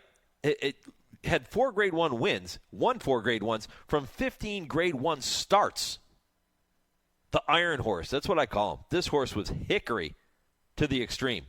And his biggest fan was trainer Bill Ma, who said his soundness, his toughness, and quality that he's never X-rayed in his 7 years of racing, and that was 36 starts for Casa Creed, and that sets him apart from all others. And it's exactly what our breed needs. Check out Casa Creed, Oscar Performance, and Aloha West, all standing at Millridge. Ashley Anderson, good morning. Hey, does pace make the race? It did in the Kentucky Derby that year, didn't it? It did, and there's actually other examples of that too in other derbies where you've seen a really hot pace benefit those late closers. And there's also times where you see a very slow pace potentially unfolding and certainly will benefit the front runners.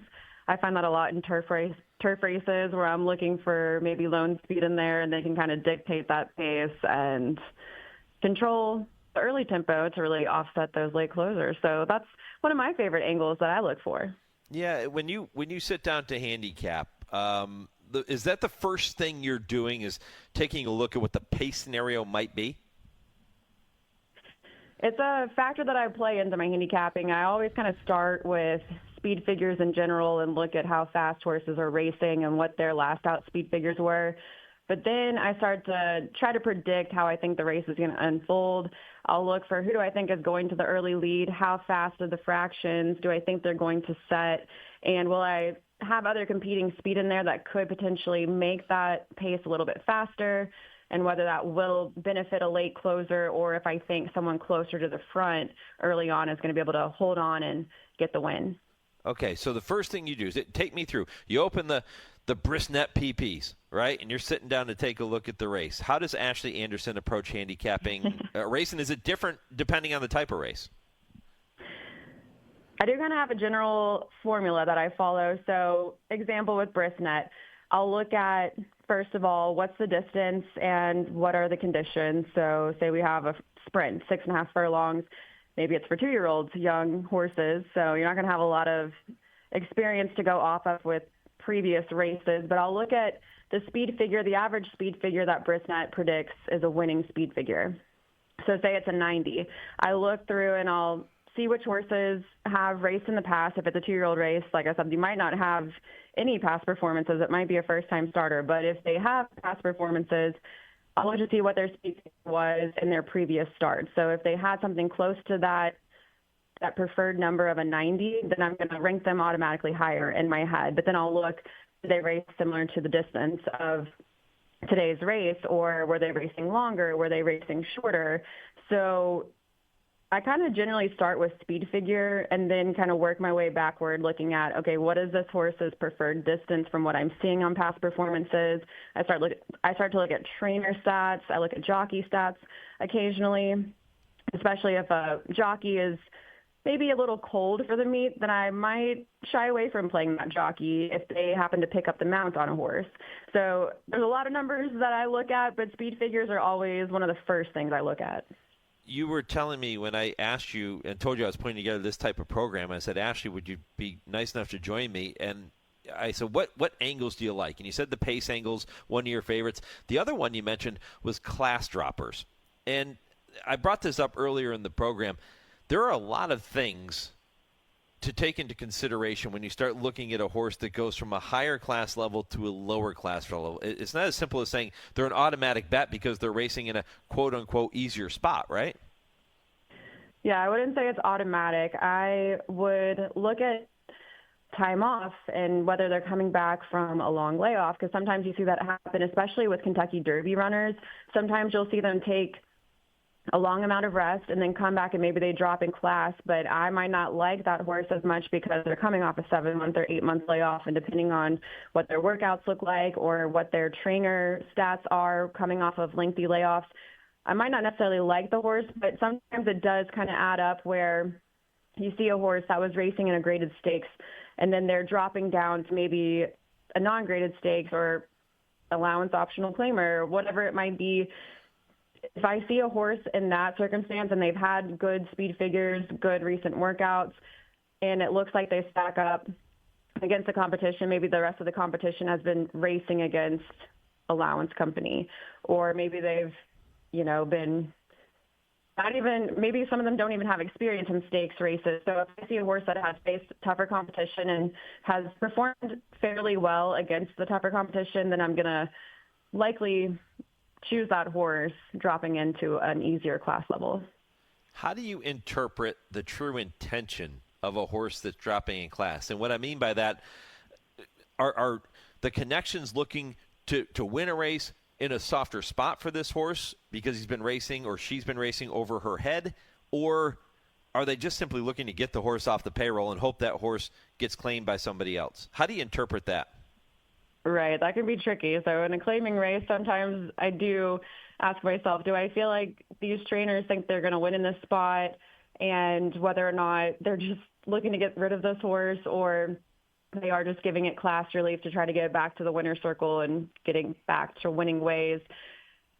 It's not always easy to decipher, I'll say that, but I try to, especially for me in those circumstances, if I see the horse is working out really well, then I think the trainer's coming in with confidence, and I don't necessarily think they're just trying to get the horse off of their hands, but that can be the case at times where you'll see in maiden claimers, I feel like you'll see these horses that come from maiden special weights, and maybe they're getting class relief to maiden claimers and they have a good shot to win.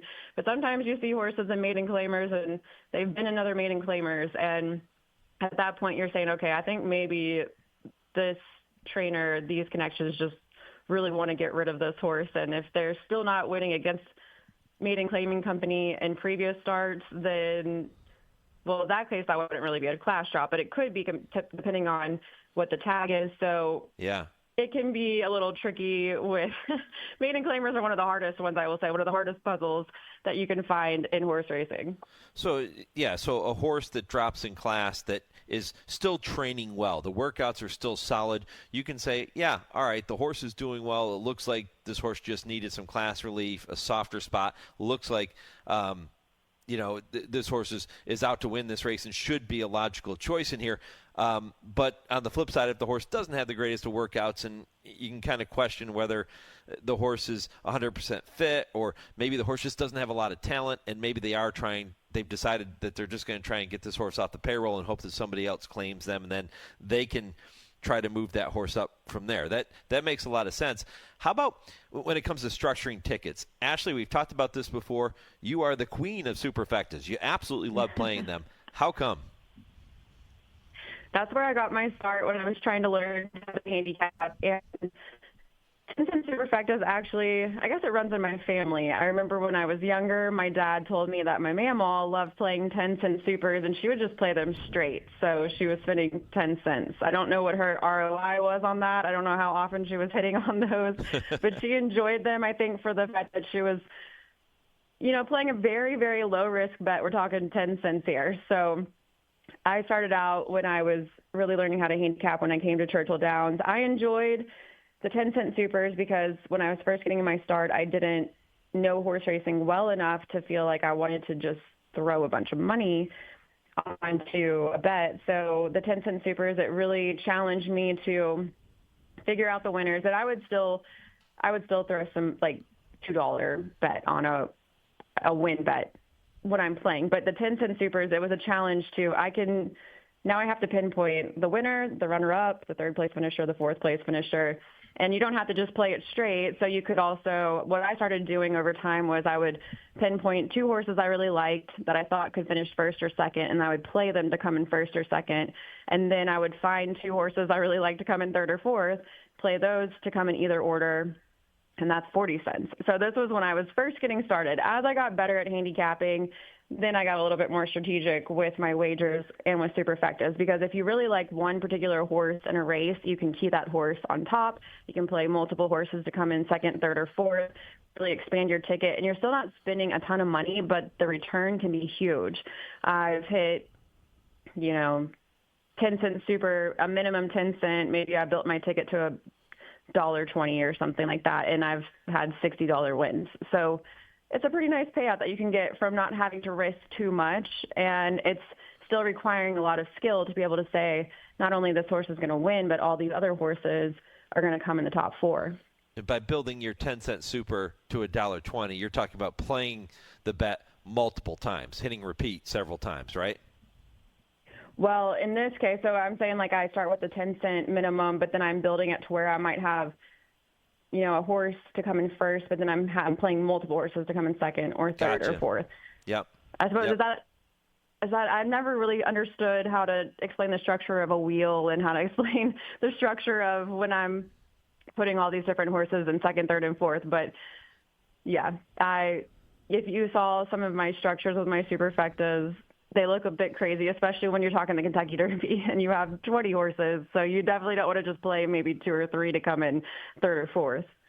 Ashley, the great ones don't have to explain themselves. They just do it. I know you're really good with superfectas, and yeah, the whole concept of a wheel and a key and all those types of things certainly play into it. But listen, I really appreciate the conversation here this morning. As always, you're always very accommodating with your time, and we will catch up again soon. Best of luck at the windows. Thank you, and same to you. All right, you got it. Ashley Anderson from TwinSpires here on this Saturday morning. When I come back, you're going to hear from 9-time NHC qualifier Nick Tammaro as he takes a look at the lost art of win betting and pick 5s, pick 6s. That's next on the Equine Forum, presented by TwinSpires on HRRN, horse racing's voice. Race to TwinSpires, where you can unlock a $25 risk-free bet. Just use the code HRRN25 when you sign up. And if your first bet doesn't win, TwinSpires will refund your account up to $25. Wagering on the app is fast with free past performances, insider picks, and power plays every day you wager. TwinSpires. Download the app today to earn your $25 risk-free bet. Void where prohibited. For terms and conditions, visit TwinSpires.com. Must be 18 or older, 21 and older where applicable. For help with a gambling problem, call 1-800-GAMBLER. In the heat of competition, every breath matters. Flair Equine nasal strips are clinically proven to reduce airway resistance. By protecting their lungs, you can reduce the risk of VIPH, quicken recovery, and optimize performance. Make a difference in every race and every stride with the product backed by science and trusted by top trainers. Trust Flair for every horse, every breath. Learn the science at flairstrips.com. That's flairstrips.com. You're listening to the Equine Forum on HRRN, presented by TwinSpires. Here comes the quarter pole. Who's Your Filly is moving sweetly on the top end. She's grabbed a narrow lead from Recharge with a quarter to go. Alpine Princess is 5 wide. Our Pretty Woman coming off the rail for a final push. They're into the lane. Recharge and Who's Your Filly doing battle. Alpine Princess getting closer on the outside into the final furlong. It's Recharge and Who's Your Filly with Alpine Princess trying to gun them down. Recharge with stiffening resolve. Who's Your Filly still there? Alpine Princess final try. Alpine Princess and Recharge. Recharge holds. What a call, Nick Tammaro at Sam Houston. Recharge winning the 2025 Houston Ladies Classic, a 6th win in the race for Hall of Famer Steve Asmussen. And here's the craziest part. We're going to talk with Nick in just a moment about handicapping strategies and his approach to betting an everyday card and putting together wagers. Recharge, trained by Steve Asmussen, who's won more races than any trainer in the history of the sport, got off at 42-1 in that race. You got 42-1 on a Steve Asmussen trained horse at Sam Houston. Are you kidding me? Nick Tammaro with me now here on HRN. Nick, good morning. Good morning, Mike. Yeah, still amazing thinking about it. It was one of 3, actually, that Steve had in the field last year, and she was able to get out on the lead. And, you know, it was sort of it tipped something that came up a few weeks later. Ben Curtis on a Winchell Thoroughbreds horse for Steve Asmussen, riding the inside to a wire-to-wire win. Of course, the more popular of those 2 wins came with Magnitude and the Risen Star. It was just 3 weeks after that Houston Ladies Classic. I got to tell you, I love when announcers throw in certain phrases, and the one that stood out to me there with stiffening resolve. I love that, man. And have to be completely transparent about it. That is a completely stolen line from John G. Dooley, who has probably influenced my race calling. Yeah, he would be one of the guys that I love John's phrases and the way he describes races. So yeah, if you're putting a four-part announcer, I guess. Foursome of people that I've been influenced by the most would be John G. Dooley, Travis Stone, Tom Durkin, and the great Terry Spargo, who called in Dubai for a long time, who I now listen to call Australia all the time because the way he describes things is just so vivid and so thorough. Yeah, you know, it's interesting. I've told this story on the show many times. My dream job growing up was to be a track announcer. And I dabbled a little bit here and there. I got a chance to call a race at Turfway one night, filling in for Mike Battaglia. I did a little bit at the Northampton Fair up in Massachusetts. But I never had the true skill set to have the memorization and get the horses' names, which is critical. You got to get the names right. I admire so much what you and every announcer are able to do, but I get what you're saying, because I used to listen to Tom Durkin calls on a cassette tape in my Walkman when I was out jogging, right? And when I practiced, I would find myself just throwing in Durkinisms, even though I didn't mean to. They just kind of came out. So I get where you're going with that one. Yeah, no question about it. I mean, I can't tell you how many times growing up I heard him use a word, and then I would turn around and use it in a paper or something at school, and the teacher would be like, "Where did you find that word?" I remember there was a breakaway pace one afternoon at Belmont, and I was listening to Durkin's call, and he said, "They're flying through the opening quarter, a surfeit of speed," and I was like, "What the hell is a surfeit?" And I went and looked it up and was like, "That's great." And then when Buddy Saint won the Remsen in 2009, he said, "Oh, Buddy Saint just subjugated this field." And it's like, man, if you can work a word like subjugate into a race call, I mean, that is strong. That's why he's the greatest of all time. Yeah, Bertrando, a bold opening salvo. I remember that one. I remember a shadow. Into the breach goes a shadow. There's so many like that just stand out to me. The greatest, yeah. I mean, and the ability to take a step back and use words that are common among all of us, like there's a new kid on the block. His name is Bracco. Yes. Just something similar, and knowing, of course, at the time that the new kids on the block were a very big deal as well. But I don't know how much Tom was nodding to that, but still, I mean, it came off great. Yeah, no, it really did. I remember the first time I got a chance to meet Tom in the booth at Saratoga, and this is, as I was just getting started with radio and all that, and I told him how I grew up idolizing him as an announcer, and I'll never forget, he looked at me, he says, "Well, Michael, I suggest you set that bar a little higher." And it was so Tom Durkin-like. It is the best. He is a guy that most people don't know personally, but he's somebody with a great sense of humor. And so, ironically, I'll tell you a 30-second vignette about him. So the day of the 2014 Breeders' Cup Saturday, I was sitting in the little alcove above the clubhouse lobby at Santa Anita. I wanted to be as removed from people as possible because I didn't have a great day on Friday, and I thought, I'm just going to set up at one of these tables. So I was the only one up there at about 8 in the morning, and suddenly it all became full, but I had to stay because I was comfortable, and I surge all the way from 200 and something to first, and I'm betting at the window one of the races, and here is Tom Durkin just wandering through this upper level. I stopped betting, and I said, "Wow, Tom Durkin, it's so nice to meet you," and I introduced myself, and he's like, "Well, what are you doing here?" I said, "Well, I'm playing in the Breeders' Cup Betting Challenge." He said, "Well, how are you doing?" And I said, "Well, actually, I'm in first." And he looked at me and he said, "Then why don't you just go win the whole effing thing?" And he, of course, he said the word, and I was like, "That is great. Now I really have to try it even harder." I said, "That's the plan." Absolutely brilliant. I love it. Nick Tammaro here on HRN. Nick, you also, in addition to serving as the announcer and morning line odds maker at Sam Houston, you are also part of the team at TwinSpires, and you handicap races there, and you put together tickets, and that's what I kind of wanted to get into with you here today, kind of inside the mind of somebody like yourself who's qualified for the NHC on 9 different occasions. Talk to me about your approach to an average everyday race card. How do you start? Yeah, I think, well, there's kind of two purposes, Mike. So in the professional capacity where I'm having to handicap every race and put out picks for those, I know that I'm going in trying to find a winner. And for me, the process doesn't change in terms of whether I'm just looking to make picks for public consumption or whether I'm going to bet myself. I mean, I'm trying to shape the race as much as possible. I'm trying to look and figure out how it's going to break down, who's going to be on the lead, who's going to be sitting off the pace. Is it going to be a fast pace, slow pace? And if it's a circuit that I'm familiar with, which in general it is because I follow for TwinSpires specifically the racing in Florida and California, then I'll know the horses relatively well. I might know a little bit about the types of races they're coming out of from a class perspective. Was that a strong 17.5-3 life? Is this a weaker 12.5 beaten? What is that move from 12.5 to 8 like? Is a horse going from dirt to synthetic? So on and so forth. So you're trying to basically take as much data as possible and simplify it as much as you can and break it down into something that's actually actionable. But I would say without question, no matter the exploit, whether it's public handicapping or just wagering on my own, I'm definitely trying to figure out how that race is going to unfold. And from there, I can really start the process of trying to figure out who can win. Which wagers do you lean toward most often? I am perfectly comfortable making a win bet. I have no issues whatsoever with betting a horse to win. For full transparency, I also bet the Naira circuit pretty regularly, and there's an inherent advantage into betting in the win pool there with the restriction on the CAW team. So you're going to find value there more so than you would at a place that aren't limiting some of their activity.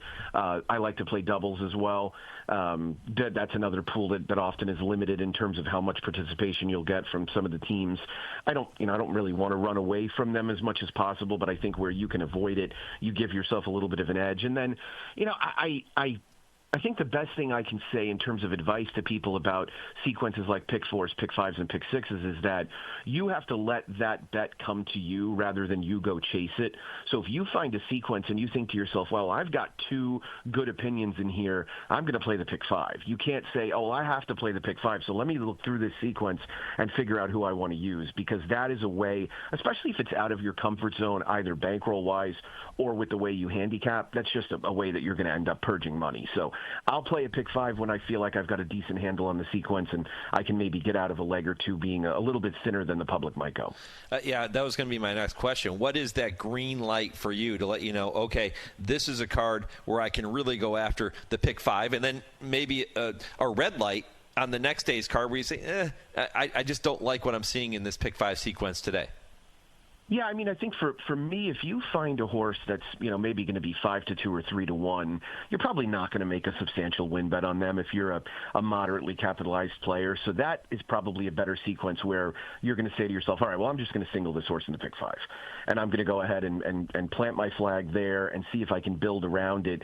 And maybe you have another horse in the sequence that you can end up going a little bit skinny with, and now you're cooking with fire because now you're basically trying to turn this thing into a pick 3, and that's the way that's the approach that I would take with it, mainly because otherwise you'll get into the danger zone bankroll wise.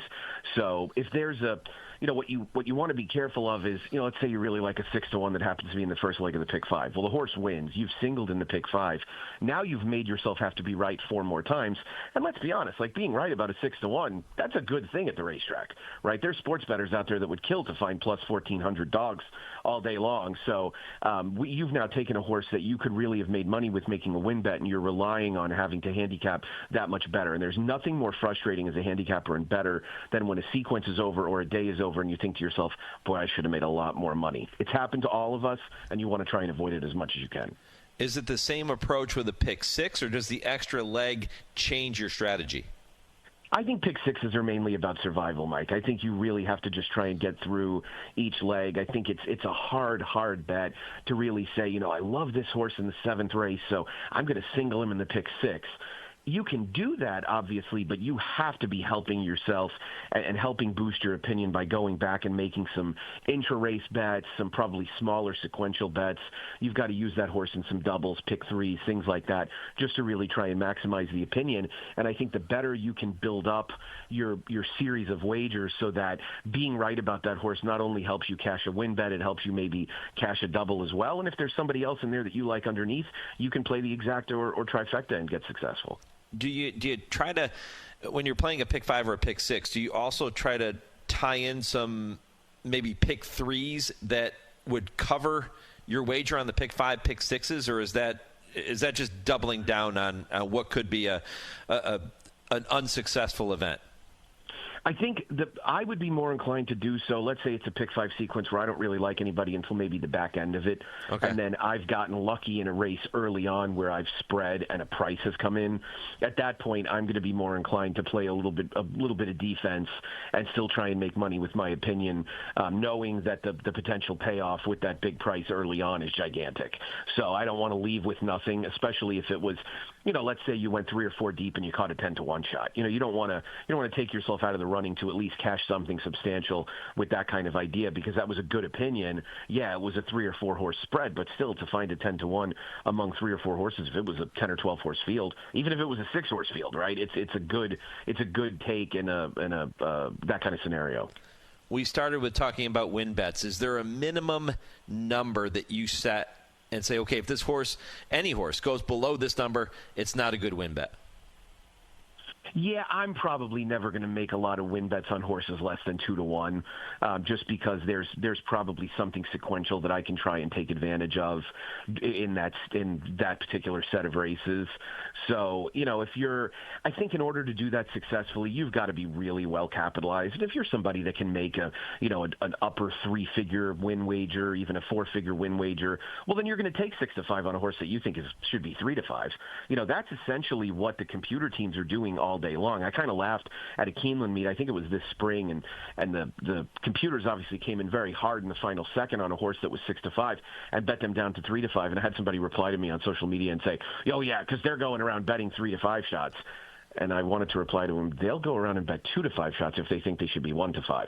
But Of course, they're betting at a really high level, right? So it's really all about that. It's about assessing some level of value, figuring out whether that price is something that, that is in your comfort zone. So if you're somebody that likes to dabble in making kind of a fair odds line, or you use one of these services like Equine Edge and a few others that will give you kind of their fair odds line, and you can juxtapose that against what you like, then you can really try and find value. Value is subjective. That's one thing that it drives me crazy hearing a lot of people talk about it on broadcasts and things like that. Value is in the eye of the beholder, right? I might find a horse value at 7-5 that you think you wouldn't bet in a million years. That doesn't mean the horse's value. That means I think the horse's value. What you want to do with win bets is really find true value in terms of your own assessment of that horse. How about the strategy for playing exactas? Is it a key? Is it a box? How do you go about it? Yeah, I'll always key. I mean, I'll wheel, key. My preference is to, if I'm playing exactas, I'm gonna bet a couple of exactas. I'm not gonna bet a slew of exactas. I think, especially if it's a win bet that I feel good about, I'll play a couple of exactas, 3 probably at most. And we'll vary those amounts based on my opinion. I'm not just going to blanket, play a $20 exacta wheel, especially if the prices really vary on those other 3 horses. Now, if the prices vary and I assess them at about equal, then I'd be more inclined to do it. But you're supposed to be doing some type of modified Dutch to get yourself a certain return in order to do that. I'll turn those exactas over a little bit, probably for, a 2x type profit, not to try and really make a ton of money. Because if you feel good enough about that horse to bet him to win, then you're planning on cashing really if they win. So back in the day, my father would always teach me when the Quinella was becoming a little bit more popular. I'm talking the 90s. He would bet exactas and Quinellas, and his saver was the Quinella. And, there's obviously no Quinella in it anymore, so what we're talking about is a modified exacta wheel where you're probably playing a reduced amount, but you're really trying to crush it when they win. You're trying to hit your win bet, and you're trying to hit the exacta too. TwinSpires handicapper, 9-time NHC qualifier, Nick Tammaro here on HRN. Nick, appreciate the inside look into the mind of a true fantastic handicapper in our sport. I appreciate it, brother. All the best going forward, and keep picking winners. I enjoyed it tremendously, my friend. All right, more handicapping conversations straight ahead in Hour 3 of the Equine Forum on the Horse Racing Radio Network.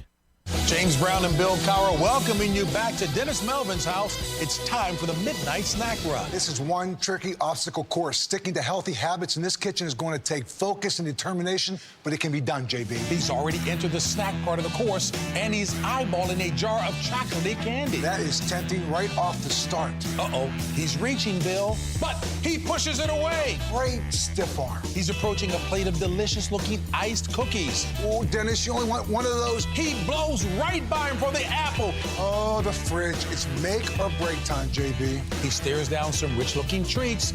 Uh-oh, looks like he's headed for the soda. Wait, he jukes left, grabs the water bottle, and shuts the door with his elbow in record time. Unbelievable move. I gotta see that again. And he's out. He even turned off the light. That's the way you execute a midnight snack run. Stand Up to Cancer and Rally want you to reduce your risk for cancer. Go to takeahealthystand.org. Retirement can be scary, but only if you're not prepared. That's why AARP created thisispretirement.org. Because unless you've already retired, you're in pretirement, and you still have time to plan. Learn about retirement savings options, potential tax breaks, and how you can build savings over time. Visit thisispretirement.org for free resources to help you customize your action plan and feel the retirement fear disappear. Brought to you by AARP and the Ad Council. You're listening to the Equine Forum on HRRN, presented by TwinSpires. Well, how about those 2 hours, huh? My goodness, did we talk about several angles when it comes to handicapping races. We started with maidens with Kevin Kerstein. The Pontiff of the Pick 4 was here, not just with some Pick 4 advice, but he also walked through some tried and true methods that still apply to handicapping today, angles, if you will. Kevin Kilroy got a chance to tell you about playing favorites and how to go about really deciphering a race and breaking it down to who's going to take money when you start handicapping it, not just who's going to win. And then Ashley Anderson talking about how pace fits into things and superfectas and how she structures her superfecta tickets. And then you just heard from Nick Tammaro. Always a delight to catch up with Nick in the previous segment. If you missed any portion of the show, head back to the website after 11 a.m. Eastern. You can check out the podcast at your leisure and do that on every podcast platform. But don't do it yet, because Hour 3 is coming up with more handicapping content. We're not done yet. The TwinSpires Triple Play kicks it off, but a bit of a different take on the Triple Play this week. Darin Zoccali going to join me momentarily to tell you about some strategies when playing tournaments. Is completely different than when you handicap and bet your own money day in and day out. This is a little different scenario, and it depends on what type of tournament you're looking to play. Should be fun. Kurt Becker, Stroll Through Racing History. Dale, Tim, I Asked, They Answer, all part of a loaded third hour of the show. Stay with me. Back with Hour 3 right after this 10-second pause for station identification. This is the Horse Racing Radio Network, where racing comes to talk.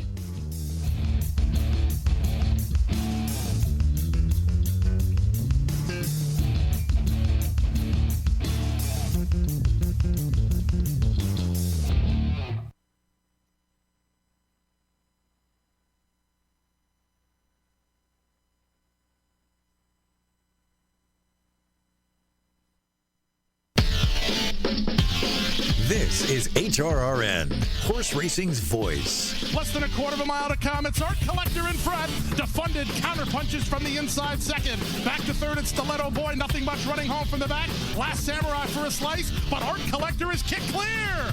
Art Collector in the colors of Bruce Lunford. They're going to win the Pegasus World Cup going away. Art Collector and Junior Alvarado win by 4 in the end. Coming hard down the center of the track, and Papa comes right there too. Down toward the inside, coming on through. That is Minette Bird now coming on to take the lead as they come down to the finish in a spectacular upset. Minette Bird has won the Kentucky. An impossible result here. Welcome to the Equine Forum, presented by TwinSpires. And the Fleet Alex Jeffrey Rose almost fell out of the saddle. A dramatic occurrence at the top of the stretch. Here's the Fleet Alex, who has come on to take the lead. Scrappy T blew the turn, and he's second on the inside. And it's 5 legs back. Giacomo will manage only to be third. They're coming down to the finish. And in dramatic style, a Fleet Alex, who almost fell at the top of the stretch, has won the Preakness by 5 lengths. No Triple Crown for the 24th year. Here comes Sarava and Medaglia d'Oro, though striding to the line together. Sarava on the outside. Medaglia d'Oro toward the rail. They're coming down to the finish. A huge upset is looming here under the line. Sarava has won the biggest long shot in the history of the Belmont Stakes at 70-1. Now here's Mike Penna. Welcome back, Hour 3 of the Equine Forum. Mike Penna, Baron of the Backstretch here on HRRN. The Equine Forum presented by TwinSpires, as it is each and every week. Our thanks to them, and our thanks to all the guests who have made this show possible so far, diving into different handicapping angles. And the race clips you just heard are part of what is going to be a loaded first half of the racing season in 2026. And there will be great wagering opportunities on all of those racing cards. But aside from playing the races on a daily basis, one thing that you'll probably want to take advantage of, and I know many of you have, is go to TwinSpires.com and sign up to play in many of their handicapping tournaments that they bring your way throughout the year. That's a whole different skill set and a whole different strategy, and nobody knows that better than my friend Darin Zoccali, who joins me once again here on the Equine Forum. Darin, good morning. Good morning, Mike. How's everything going? Everything is wonderful, my friend. Really looking forward to this conversation because I spent so much time in the first 2 hours of the show talking about handicapping angles and approaches to putting together different types of tickets. The tournament game is a completely different animal, isn't it? Yeah, I mean, tournaments, they come in such a different, variety in terms of not just price points, but, what the prizes are, the prize structure for each tournament. Is it a feeder? Is it a qualifier? Where do you need to finish in order to win a seat? So the strategy that goes into the tournament is much different than, if you or I are just trying to make money on the day betting on horses. And the strategies vary from tournament to tournament based on all of the different details that each tournament has. It's really fascinating. And I knew that going into the venture at TwinSpires that when we launched tournaments, but over the last, since we began, it really opened up my eyes to see just how complex it really is. How many different types of tournaments does TwinSpires put together? Yeah, we have cash tournaments, which is just you're playing against other players. Usually about 70 to 75% of the entry fee is going to be your bankroll, what you have to bet with, and the remaining portion is put into the prize pool, which is going to produce the cash prizes. So that's the cash challenge where there's no seats or anything like that.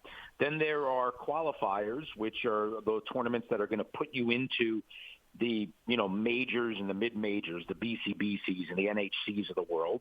And then we have feeders for those qualifiers, which are at a lower price point. Instead of just having to pay the freight for the qualifier, which could be $400, $500, $800, $1,000, you could win your way into those qualifiers through $100 feeders, for example.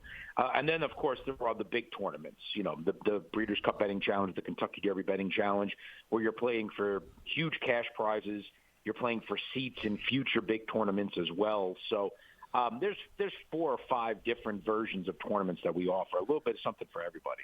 How does the strategy differ, Darin, in a cash tournament as opposed to a qualifier or a feeder tournament? Yeah, great question. So the cash tournament, obviously, the higher you finish in the standings is going to determine what your prize is. So obviously, if you win, you're going to win more money in the prize pool than if you finish third. A feeder or a qualifier, that's not necessarily the case because in those tournaments, the players are trying to win their way into another future larger tournament. And dependent upon the number of players that are actually participating in that particular feeder or qualifier, first place could be the same prize as fifth place or seventh place. It could just be a seat into the next tournament. So if there's no added cash element to those feeders and qualifiers where you're just trying to win a seat, and it doesn't matter if you finish first or eighth, the target that you're going to set, and what I mean by that is what do you think it's going to take for you to have in your bankroll to finish in a spot that gives you a seat? Your strategy is going to be much different because you're no longer targeting where you need to win the entire thing. You know at the time registration closes that it's awarding 6 seats, 7 seats, 10 seats. Okay, I only have to finish in the top 10. I don't need to build my bankroll from 200 to 950. Maybe I only have to double it in order to get into the top 8 or 9. So your strategy really changes based on how the prize structure is. In cash, you're trying to win it all. You want to win the most cash you can. The feeders and qualifiers, you're content to win a seat, and that could be first, that could be third, that could be seventh, depending on the tournament itself. Do you find that the difference in tournaments lends horse players to be either more or less aggressive based on those different formats? Yeah, the really interesting thing is how different players have different strategies. And I think the tournament dictates that. I think the racing card that they're wagering on dictates that. I've seen some of our most prominent tournament players, they like to go all in early on a card on a strong opinion where they try to double their bankroll early, and then they kind of take a step back and maybe only play the minimum for a couple of races just to see what everybody else is doing. Then I've seen the other approach where people try to kind of tread water until later on down the line where they may have a stronger opinion. So, yeah, I have seen a wide variety of strategies that have been implemented. I see different strategies for cash tournaments than I do for feeders sometimes, but I also see different strategies from player to player. So it's really interesting to see, what avenue they're going to take, because there's a lot of different avenues to go down, it seems. Yeah, it's fascinating to me. And I used to play in tournaments it seemed like when they first started taking place. I would go to Keeneland and I would play in a tournament, maybe on I forget what it was, maybe a Friday night or a Saturday night or whatever, and it was a lot of fun. You'd go mostly for the incredible buffet that you would get, right? Because that's always part of it. But you would also be there trying to learn strategies, and I was never the best at doing it, but I knew people who were, and it's a separate skill set than just picking winners. Yeah, and it's even a separate skill set from being able to strategically put together your wagers from your handicapping, because putting together, a lot of people talk about in horse racing, what's more important, being a good handicapper or being a good bettor?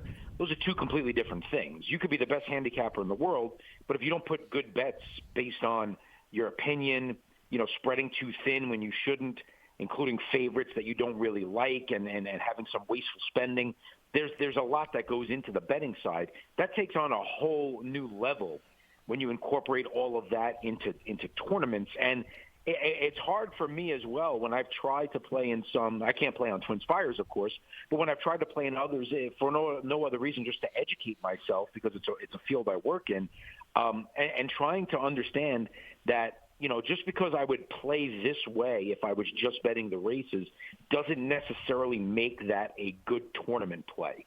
And that's actually the difficulty that I have, and I imagine it's probably a difficulty that a lot of people have. You wonder how people like Nick Tammaro, who I spoke with earlier in the program, end up qualifying, 9 times for NHC. Because to me, just trying to get there once seemed like an incredible mountain to climb. And then people that do it well consistently do it well. They do. They have it down to a science. They seem to understand what they need to do in these particular tournaments based on, what the tournament is asking the players to do and where they need to finish. There's a lot of other sites out there that also offer these things, and we are by no means trying to become a monopoly on tournaments. We think that a competitive landscape is good for everybody. It keeps us sharp. It's good for the industry. It's good for the players to have more options. There's, horse tourneys and horse players, they have the ones where you have to lock in your picks beforehand, which is a completely different strategy than if you are able to play a live bankroll. And a lot of times you see completely different players in those tournaments than others. So it seems to me that the players seem to have an understanding of what works best for them, and that's why they qualify for these contests so often, because they know what they need to do and where they need to do it. They understand where their wheelhouse is, and that's a tip of the hat to, listen, Nick is one of the smartest guys I know in racing. He's a brilliant handicapper. He's a phenomenal tournament player. But the more we've dabbled in this, the more I've seen that there is a lot of players out there, and I've had so much respect for horse players to begin with. It's a game that requires a high amount of intellect. Tournament players, again, it's on a whole different plane. Yeah, I started the show by talking about how horse racing is so different from betting on other sports. You walk into a sports book in Vegas and you see over-unders. Well, you got two choices. It's either going to go over 42.5 or under 42.5. Yeah. Same thing with a point spread. Either going to win by more than the point spread or less than the point spread. So you got two choices. Horse racing, there are so many levels to deciphering a single horse race. Forget about an entire card or an entire tournament that might be run over the course of 2 or 3 days. Yeah, I completely agree, and it's why I've had a struggle. A lot of people, since the advent of sports wagering across the country, they've tried to focus on ways to turn sports bettors into horse players. It's a very difficult thing to do, because other than it both being forms of gambling, the two games really could not be farther apart from one another. Horse racing is a lot more like poker than it is sports betting. Sports betting, you're playing against the sports book. Full disclosure, the sports book wants you to lose. That's how they make their money. They want you playing those, parlay wagers where you're trying to bet a little to win a lot, because that's where their big yield is. That's where they recoup so much of their money. Whereas horse racing is like sitting at a giant poker table and you're playing against everybody else, and the house or the racetrack is just taking a percentage of the pot, and it doesn't matter who the rest of the pot goes to. And it's a completely different game, and it puts into effect a completely different strategy, because I learned the hard way, and it took a lot of time, that when you look at an odds board, realizing that those odds are reflective of what other people like you think is going to happen.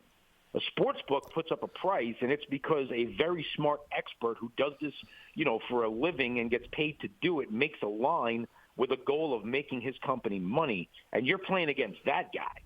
I'm playing against another Joe that could live across the street from me who, might just be the same type of person that I am, just doing this. And it's a completely different game. And for me, that's what makes horse racing the best betting game in the world. Yep, such a great description of what this sport is all about. Darin Zoccali, TwinSpires, with me here on the Horse Racing Radio Network. Darin, I'm down to about the final minute and a half or 2 minutes. I know you have some other things to get to. I've got to get to a commercial break shortly, but I don't want to neglect the fact that you've got a pretty big one coming up in the spring by the name of the Kentucky Derby Betting Challenge. You mentioned that one. We consider it one of the majors of tournament handicapping, just like you would in golf. So tell me more about that betting challenge. Yeah, year 2, we had a great start. We had 173 players participate. In year number 1, we've got a full year ramp up of feeders and qualifiers that you can wager throughout the Kentucky Derby prep season all the way. It's a $300,000 guaranteed prize pool. It's guaranteeing $100,000 plus to the winner.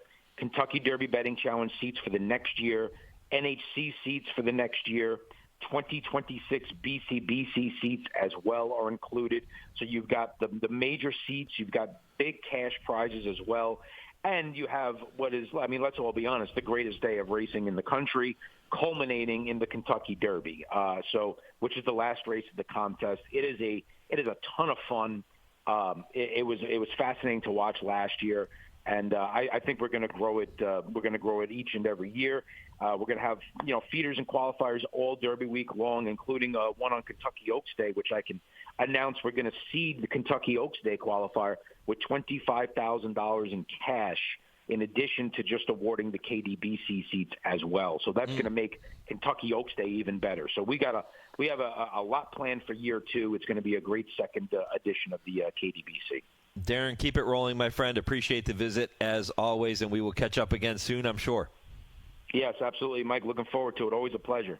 All right, we'll talk to you soon. Darin Zoccali here on HRRN. Yeah, that Kentucky Derby Betting Challenge is simply fantastic. You can go to TwinSpires.com to get more information there. And, of course, to bet all the races you're going to play between now and the Kentucky Derby. Make sure you're doing it with our friends at TwinSpires.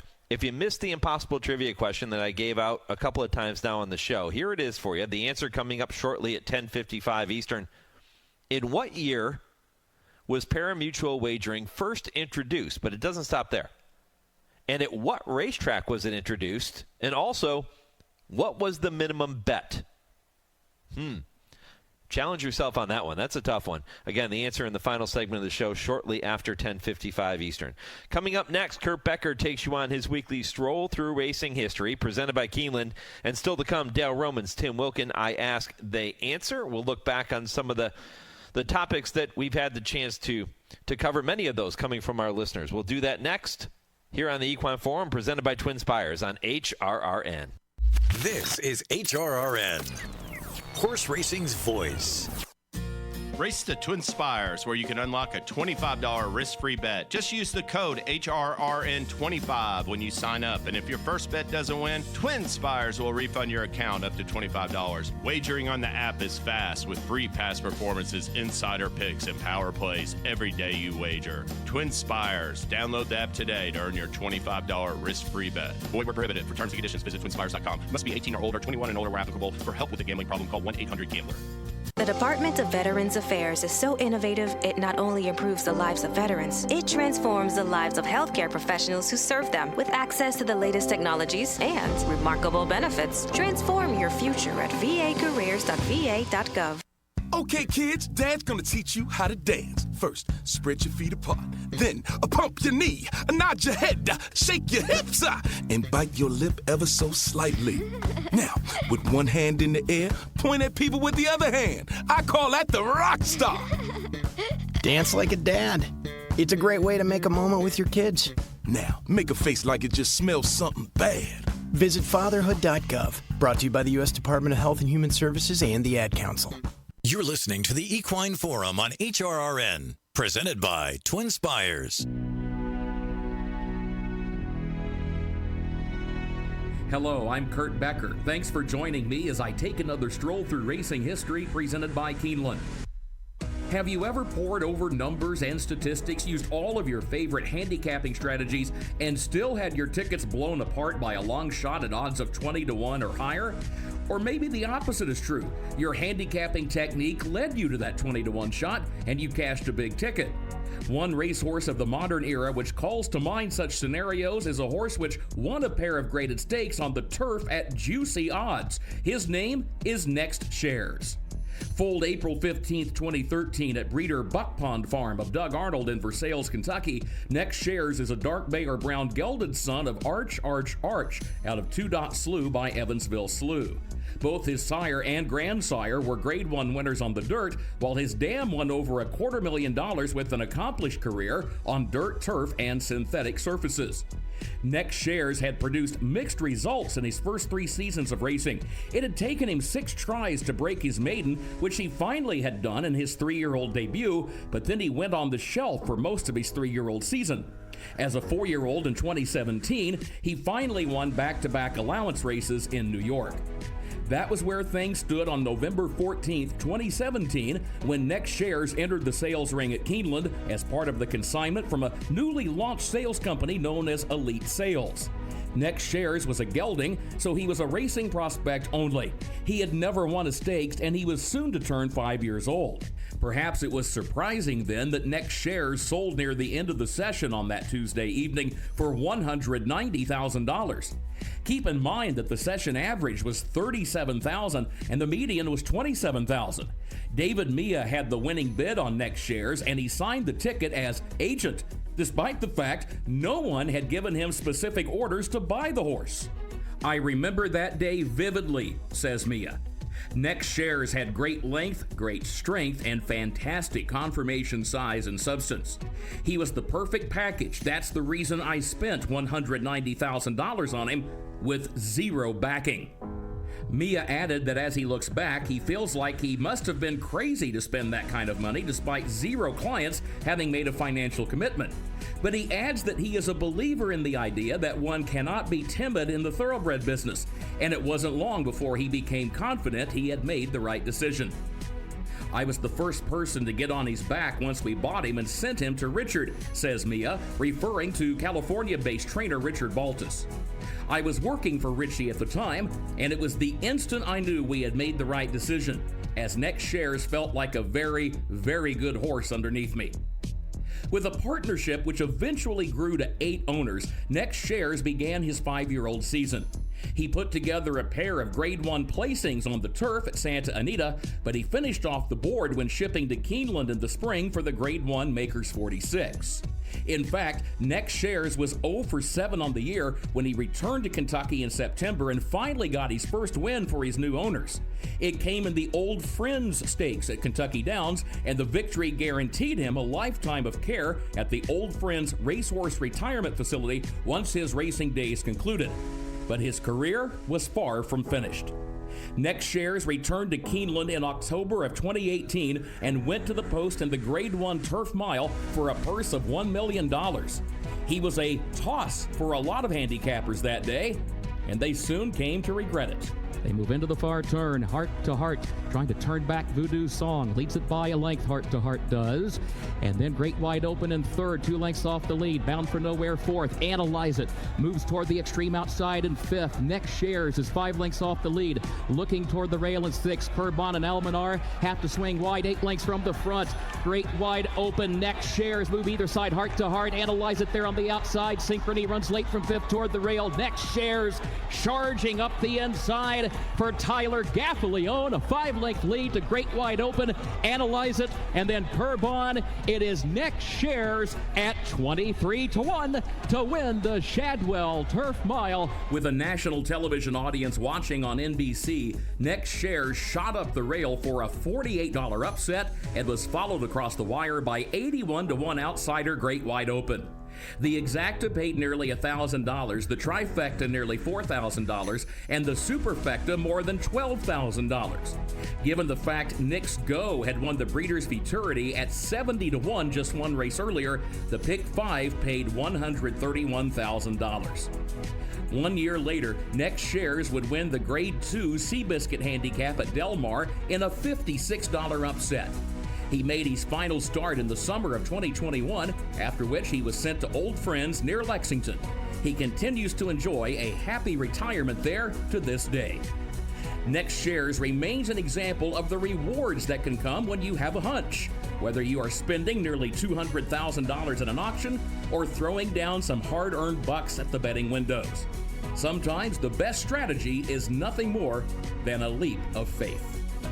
Please join me again next week when I take another stroll through racing history presented by Keeneland. For HRRN, I'm Kurt Becker. Thanks, Kurt, for that story. If you missed it, go to our website to check out the podcast of every Stroll Through Racing History. And don't forget, while you're there, to check out our Trainer Talk presented by Fasig-Tipton and sign up for our email newsletters to stay up to date on the latest news and guests set to appear on our shows. Dale and Tim coming up next with I Ask, They Answer. This is the Equine Forum presented by TwinSpires on HRRN. This is HRRN, horse racing's voice. Race to TwinSpires, where you can unlock a $25 risk-free bet. Just use the code HRRN25 when you sign up. And if your first bet doesn't win, TwinSpires will refund your account up to $25. Wagering on the app is fast with free past performances, insider picks, and power plays every day you wager. TwinSpires. Download the app today to earn your $25 risk-free bet. Void where prohibited. For terms and conditions, visit TwinSpires.com. Must be 18 or older, 21 and older where applicable. For help with a gambling problem, call 1-800-GAMBLER. Tenda Equine and Pet Care products have been keeping world-class equine athletes happy and healthy for generations. Keep your equine athlete looking and performing well with Tenda Next Generation Wound and Skin Care Treatment, along with nutritional supplements, leg and muscle care products, salves, hoof care, poultice, topical aids, and grooming products. Visit tendahorse.com today.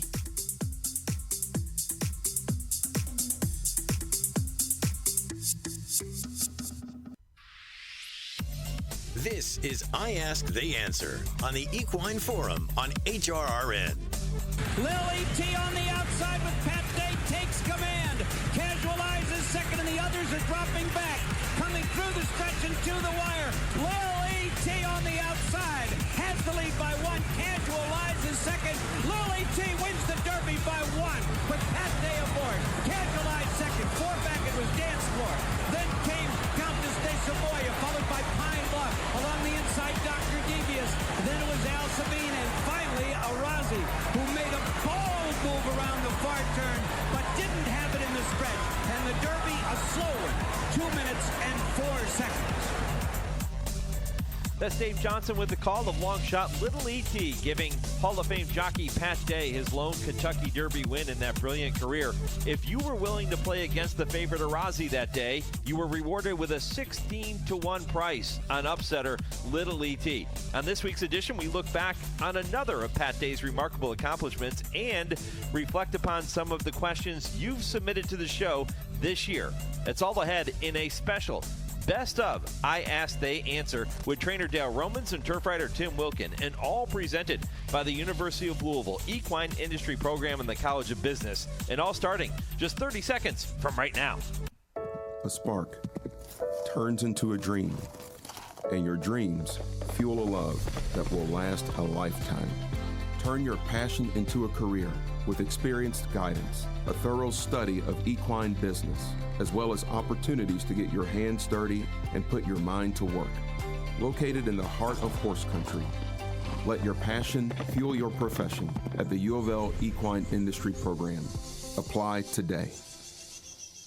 Well, sticking with the handicapping theme of this morning's show, I thought it would be fun to look back on a question submitted by Mike just outside of Dallas, Texas, on July 12th of this year, where he asked, what is the difference between a restricted allowance race and a conditioned allowance race? And here's what Dale and Tim had to say. The big difference is you could be restricted for state bred, and you could have a state bred A other than, or You could have it restricted to horses that have been purchased for a certain price. That's a new condition that's come up. So you'll have an A other than for horses that have been purchased for under $65,000, but have broken their maiden, things like that. It's just not it's just restricted to a smaller group of horses. Mostly state breds, I would think, are mostly restricted races. And a conditioned allowance race. Well, conditioned allowance races all have normal conditions, but they can even restrict those. Like the purchase price was a restriction. So I don't know what else to say about that. Mr. Romans seemed to cover it quite well, and I do remember him from Kentucky down. I believe his wife was with him, and they came up and spent some time in the press box, and for some reason they wanted to have their picture taken with me, which I'm sure is worth about 6 cents in the recycle bin these days. But very nice guy, and I'm glad he sent us the question. Yeah, I think that sometimes, Dale, when we start looking at not even allowance races, but even claiming races, and bettors and horse players will get very confused when they start looking at all these different conditions. But you know, that's what makes the profession of training so unique, is that you have to decipher all of those. And I think that's why he was so anxious to hear from you. Yeah, people might not realize we get a book about 2 weeks out, 2 weeks worth of racing, and we'll get it about 2 weeks before it starts, and it'll have all the conditions in the race.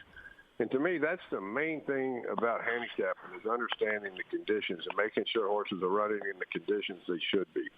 It's more important than numbers or anything, that the horses are running in the best spot possible. I mean, yeah, you could have, a horse, the conditions, non-winner of 3 races lifetime, only horses with 2 or fewer wins can enter. If they don't, that's pretty obvious. And, the level of the wins that they have, non-winners of 2 races other than a maiden, claiming, or a starter. But a gambler, a novice gambler might understand that if you run in a 50, and it'll say on there 50 NW3, if you're running in non-winners of 3 and you're running an open 50, it's totally different. And a lot of times you're running open 50s, claiming races, and you think, well, allowance race is harder. Well, actually, they've already cleared the first 2 levels, a lot of them, or even the 3rd level. They just can't get to the next level in allowance or stakes conditions, and they're running in open 50s because that's the only place they can win races, where those open 50s sometimes could be more difficult than an allowance race. No, they want to keep some of these horses, offer, a fair opportunity for horses at, similar competitive levels, right? It's all about parity. Every sport has to have parity, and making sure the horses end up where in those spots where they're competitive. The whole group of them is, instead of one dominating any class, which you really only see in starter divisions, which is a whole different type of race. Horses that started for a claiming price, and you can run them in starter races forever. But the first thing to do anytime you're handicapping is read the top of the page of the conditions and understand which horses are best fit for that condition. Dale, how much time do you spend looking at the condition book when it comes out? Oh, quite a bit, but it's, most of the time you got it pretty much memorized. I mean, I know which races are coming up before the books ever come out. I've been doing it so long, and they're very similar most of the time. But there's even programs out there that you can put a horse's name in, and it'll scan every condition book in the country for you and tell you where they're coming. And Jake and my son will work on that together. He goes through, and that's a lot of agents do that. The agent has to know every horse is going to enter in every race in that book before entries are ever made, and handicap the races and understand which ones have the best chance to win, so they want to go try to get on that horse before there's ever any entries made. So they spend a whole lot of time working with the condition book, figuring out which horses are going to run 2 weeks ahead of time. Mike, great question. Appreciate it. If you have a question for Dale and Tim, we'll remind you once again that you can submit your questions to us via email, mike@horseracingradio.net, or you can post them on our social media pages. We will get them worked in for you. Hey, how about this question from George in Louisville, Kentucky? How long ago did voided claims become a thing? He was sent a note saying that he remembers his dad claiming a horse in the early 90s, and the horse blew a stifle and could hardly walk, but he was theirs. They had to keep him. Now that claim would be voided. Dale, enlighten us on this one. Tell George, how long ago did voided claims become a thing? Well, I did a lot of research on this question today, George, and since you were from Louisville, the voided claim rule has only been around about 5 years, and yeah, you're right. It used to be if you claimed a horse, it didn't matter if it had a catastrophic injury. It was your horse once the gate opened. And, of course, whoever you're claiming from gets the purse money. But about 5 years ago, they've changed that. Now, every horse that's claimed goes back to the test barn and has to jog in front of the state vet. And if the state vet thinks they're off at all, they kick it back to the original owner, and it's kind of unbelievable. 13% of all claims get kicked back. I thought that was a very high number when I heard that during my research I was doing. And but the other part of that question was, can the owner override the vet? And the answer is yes. But you have to do it before you drop the claim. In most states, I think there's a box to check that you want the horse no matter what. And I think that would usually be done because some people claim fillies to make broodmare prospects, and they really aren't worried about the future of the racing career. But this rule was put in place so somebody wouldn't try to take a horse over that they knew had a lameness issue just to get it claimed and move it on. And that was the theory. They thought that people were doing that if they knew they were sore, but they had a good form, and they could get them over for one more race and get them claimed and get rid of them and putting them in jeopardy and the jockeys in jeopardy. So the whole thing is really a safety rule for the horse and the jockey. And I think it's been a good rule. Is that the one that HISA put in? I don't think it started with HISA. I think it was before HISA started, and then it just kind of spread across the country. That's a great question, George. Appreciate that. Dale, I can come to you first on this next topic. This is right in your wheelhouse. Tom in St. Louis says, before the Derby point system, there always seemed to be a couple of horses that would earn enough money in sprint races to get a spot in the Derby. Should Churchill look to create a sprint series along the same lines as the Derby point system that would get the fastest 3-year-old sprinters together in a race to be held at some point during Derby week? What do you think? It's a pretty interesting concept. I don't know that there's a big enough demand to get into a sprint race with the best horses. And that's what it all boils down to with the Derby. The reason we have the points is there's always a demand of more horses than 20 want to run. I don't know that you would find more than 12 top sprinters that want to run in a race, but it might put a little excitement to the road to the 3-year-old sprint championship. Right now, Churchill has their hands full pretty much with the road to the Kentucky Derby. What is it, 36 races, I think it is? Yeah, right around there. And, on Derby week, Derby day, there isn't any real stake for three-year-old colts sprinting. They have the 8 bells for the fillies. The Pat Day Mile, they have the Churchill Downs Stakes for 4-year-olds. Up in last year, that race produced one of the best finishes we saw all year with that 4-horse dead heat with Mindframe, Nisos Banishing, who went on to win the Charlestown Classic, and Bookham Dano. Churchill's always going to be focused on the Derby, which is what they should be focused on. I just think it's, like Dale said, I don't know if they have the demand for sprinters to do a series that would culminate with a big race on Derby Day. I just don't see that. Yeah, I think right now the Derby trial would be the race you would point toward and say, okay, this is where the horses that aren't as seasoned or don't want to go 1.25 miles in the Kentucky Derby, don't have enough points to get in. This is where they're going to point to. But even that is a different type of race because it's a 1-mile race. It's a different type of race than a true 6-furlong sprint. Yeah, and that's the Pat Day Mile now, right? Yeah, yes, the Pat Day Mile. I call it the Derby Trial. Yeah, the Pat Day Mile. Yeah. But that's a race that horses use for a springboard to maybe the Preakness. But again, you don't use it as much as for a sprint race. So I just don't see them coming up with another series because they've got their hands full with the road to the Triple Crown. What about this, Tim? What about this? If they didn't come up with a series, a points series like Tom is proposing, what if they just created a top-level 3-year-old sprint race during Derby week. Well, now you're trying to fill a sprint race, a mile race, and a mile and a quarter race with top horses, and that would be kind of difficult to do without watering down the mile against the 3/4. I think a lot of those sprinters will try to get the mile, and some of them will do it. I don't know. It's the Oaks is the closest thing to it. They've got to you got to get some points to get in there too. It's all about point systems. All about demand.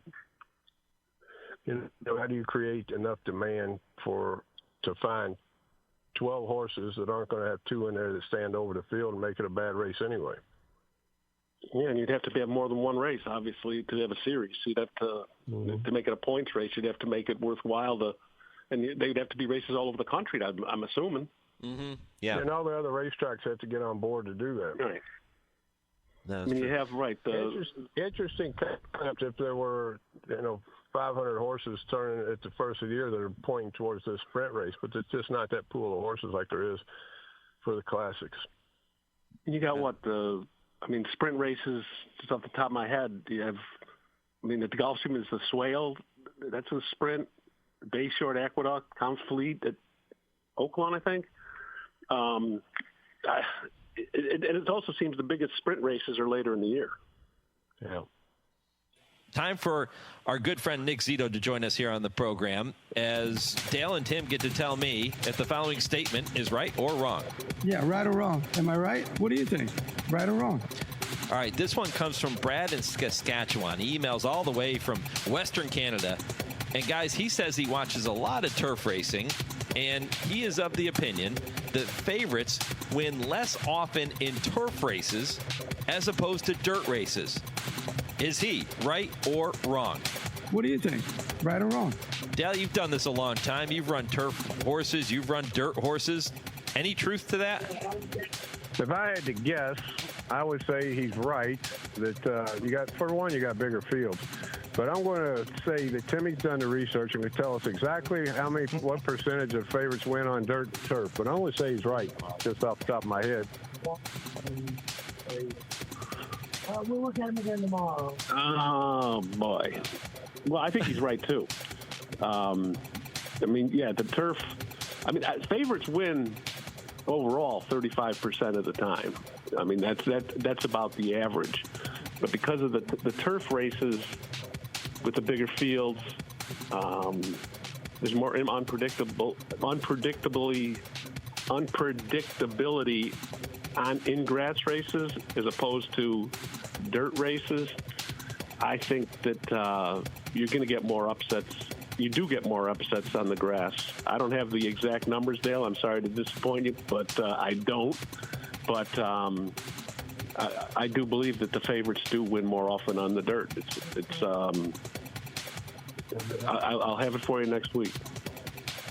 Thank you. I'll tell you, it is disappointing. I figured you would know exactly the percentages between the two. From the outside looking in, it does seem that way. And if anybody's ever done that study, you want to email the show, feel free. Mike at horseracingradio.net and send us those numbers. But you would certainly think, guys, that is the case. But we'll find out when we start to get some more data on that. Brad, appreciate it. Keep firing away at those long shots on the turf, and we appreciate the email all the way from Saskatchewan. Okay, moving on. Guys, we're going to say happy anniversary to Hall of Fame jockey Pat Day, who on this day in 1989 rode 8 winners from 9 mounts at Arlington. And in his only defeat that afternoon, Day finished second. So 8 for 9 with a second-place finish. So I thought it would be fun to look back on some of the greatest jockey achievements of all time here this morning. That's certainly one of them. Timmy, did you come up with a few others? I did come up with a few others. Some of them I remembered off the top of my head, believe it or not. I'm going back to Saratoga.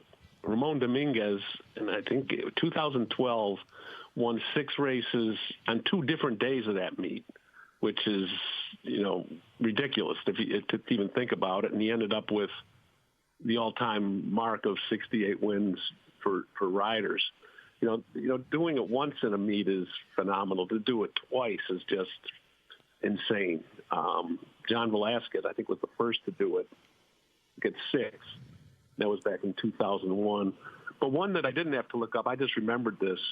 The late, great Chris Antley, it was Halloween of 1987, I remember this, that he won 4 races at Aqueduct in the afternoon, then went over the Meadowlands and won 5 more at night. So we won 9 races in one day, which is, that was quite the accomplishment.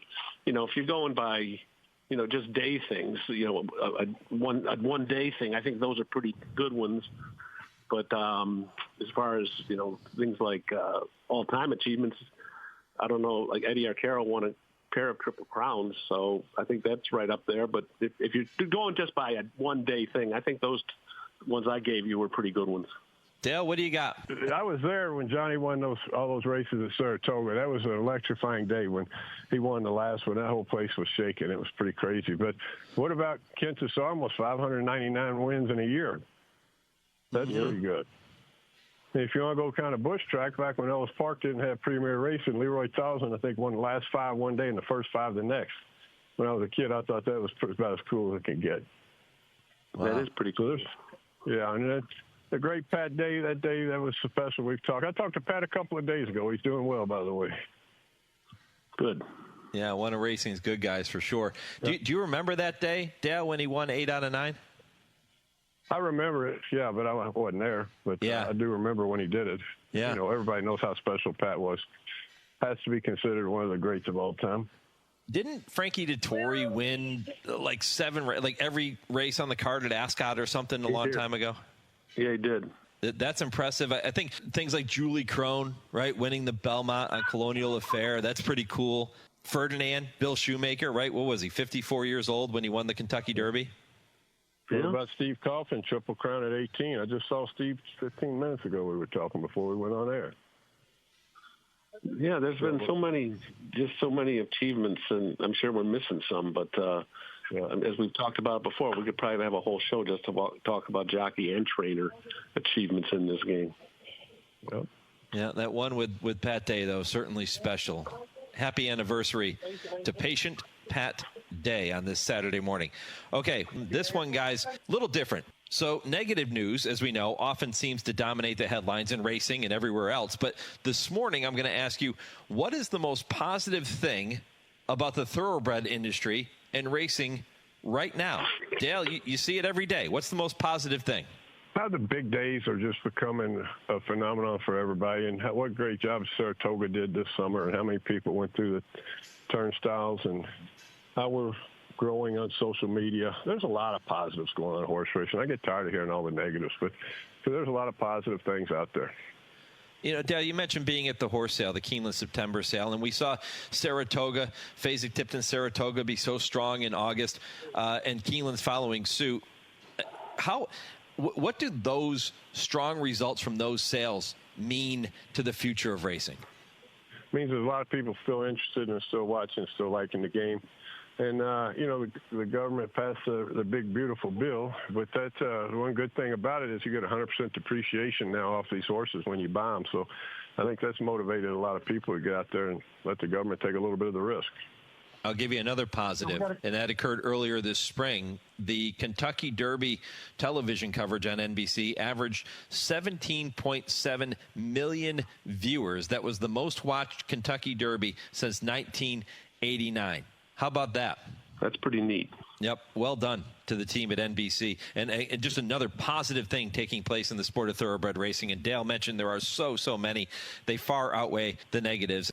Guys, a couple more quick topics to get to. Rick in Sacramento sent in a note via email and says, oftentimes when I am interviewing a guest on some of my shows, I will ask them how they first got into racing. Well, this morning, Rick flips it around, and he wants to know how each of us became interested. So, Dale, I'm going to start with you here. You were obviously born into the game with your dad being a trainer, but was there something aside from that circumstance that made you want to make a living in the sport? Yeah, I've never not known being around the racetrack. I mean, like my mother tells me, she took me in my barn at Churchill Downs. I was 9 months old, so that's 58 years ago. And but I will say this: when I started really getting hooked was Seattle Slew 77 Derby when I went to my first Kentucky Derby. And then I just started following Seattle Slew. I was 9 years old, and I loved that horse and thought it was that's when I really saw it as not only what Dad did, but something cool. Timmy? Oh, man. I grew up in Rochester, New York, and the only racetrack that was really close was Finger Lakes. I never really followed Finger Lakes much. I mean, my mother used to watch the Belmont Stakes every year, and I'm sure she watched the Derby and the Preakness too. But she also was the one that sort of hooked me on it to watch it with her. And she would tell me stories about when she was a kid, when a teenager, and being up at Saratoga and getting thrown the blanket that Whirlaway wore. And I think I've told this story before, but she gave it to her sister's husband, and he was a horse player, and he burned it because he thought it was bad luck. So God knows if it was true or not. But it was a story that still lives in lore in our family. But, yeah, and then when I came up to Saratoga, got my first job at a newspaper in Saratoga, I covered horse racing, got hooked right from the start. I mean, it's a sport that, you know, from my perspective, if you can't get a story at the racetrack, you're in the wrong business, because there's stories everywhere at a racetrack. Not always good ones, but there's stories everywhere. Yep. Yeah, mine goes back to the 1989 Travers and sitting at the picnic tables at the top of the stretch at Saratoga, watching Easy Goer win that race. I'm sure I had been to the races with my dad before that, but that moment is the moment that really hooked me. I think I had $2 across the board on Easy Goer, and I got back $1.40 profit on that bet, and it was one of the coolest things I've ever been part of. So thanks to Shug McGahee and Easy Goer for what they did to get me hooked on the sport of thoroughband racing. Been good to us all. You probably thought you were the richest man in America that day, Mike. I did. I walked out of there walking a little taller, as they say, Timmy. Appreciate that question. Keep them coming every single week, and we'll do our best to get these questions worked into the show. I know Dale and Tim would much rather answer your questions than mine, but I'm going to throw one more topic to them here at the end of the program. If you could bring back 3 tracks no longer in existence, which 3 are you choosing? Tim, take it first. Well, I'm going to pick 3 that I never got to go to see. One would be Hollywood Park, which is now a football stadium. Another one would be Suffolk Downs in Massachusetts. I never got over there. And the other one, it's sort of 2 in one. It's the fair circuit, the Great Barrington Fair, and the one at Northampton. I lied a little, because I was at Great Barrington and I saw Zippy Chippy run there. I mean, the fairs are still there, but they don't have horse racing. They were just a lot of fun to go watch the races on those bull tracks and the tight turns. And, you know, it was a throwback. And it was so much fun watching races there. So I take the 2 fairs, Suffolk and Hollywood Park. Yeah, I think we've done this question before, but it's always a good one to talk about and think about the old racetracks. But it has to be Hialeah, number 1. Rockingham Park, I never saw it in its heyday, but it was always my father's favorite racetrack. So I think in its heyday, before it burned down, they rebuilt it and tried to come back. It never came back to what it was.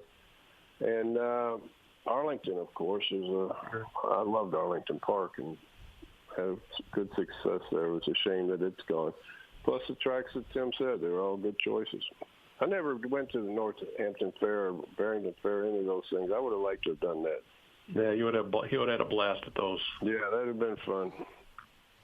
Yeah, Northampton was on my top 3 only because it has a lot of sentimental meaning to me. When I wanted to be a track announcer before I started on radio, or just as I was starting, I went there with my mentor on radio, Pete Coulis, who was calling races up there every summer, and I got the chance to call a few races. First time I ever called races at any kind of live track, and that was pretty cool. And it's just such a unique atmosphere that I'd love to see Northampton come back. Hialeah, Dale, I agree. I never had the chance to go to Hialeah except for a few years back, and of course now they're not racing, but I wish I could have seen Hialeah in its heyday. And yeah, Rockingham, that was the other one I had on my list. Rockingham was a place that I went to many times, and the Saratoga of New Hampshire, is that what they called it? Yep, that was it. Yeah. Yeah, I miss. My father loved it there. He said it was the best racetrack in America.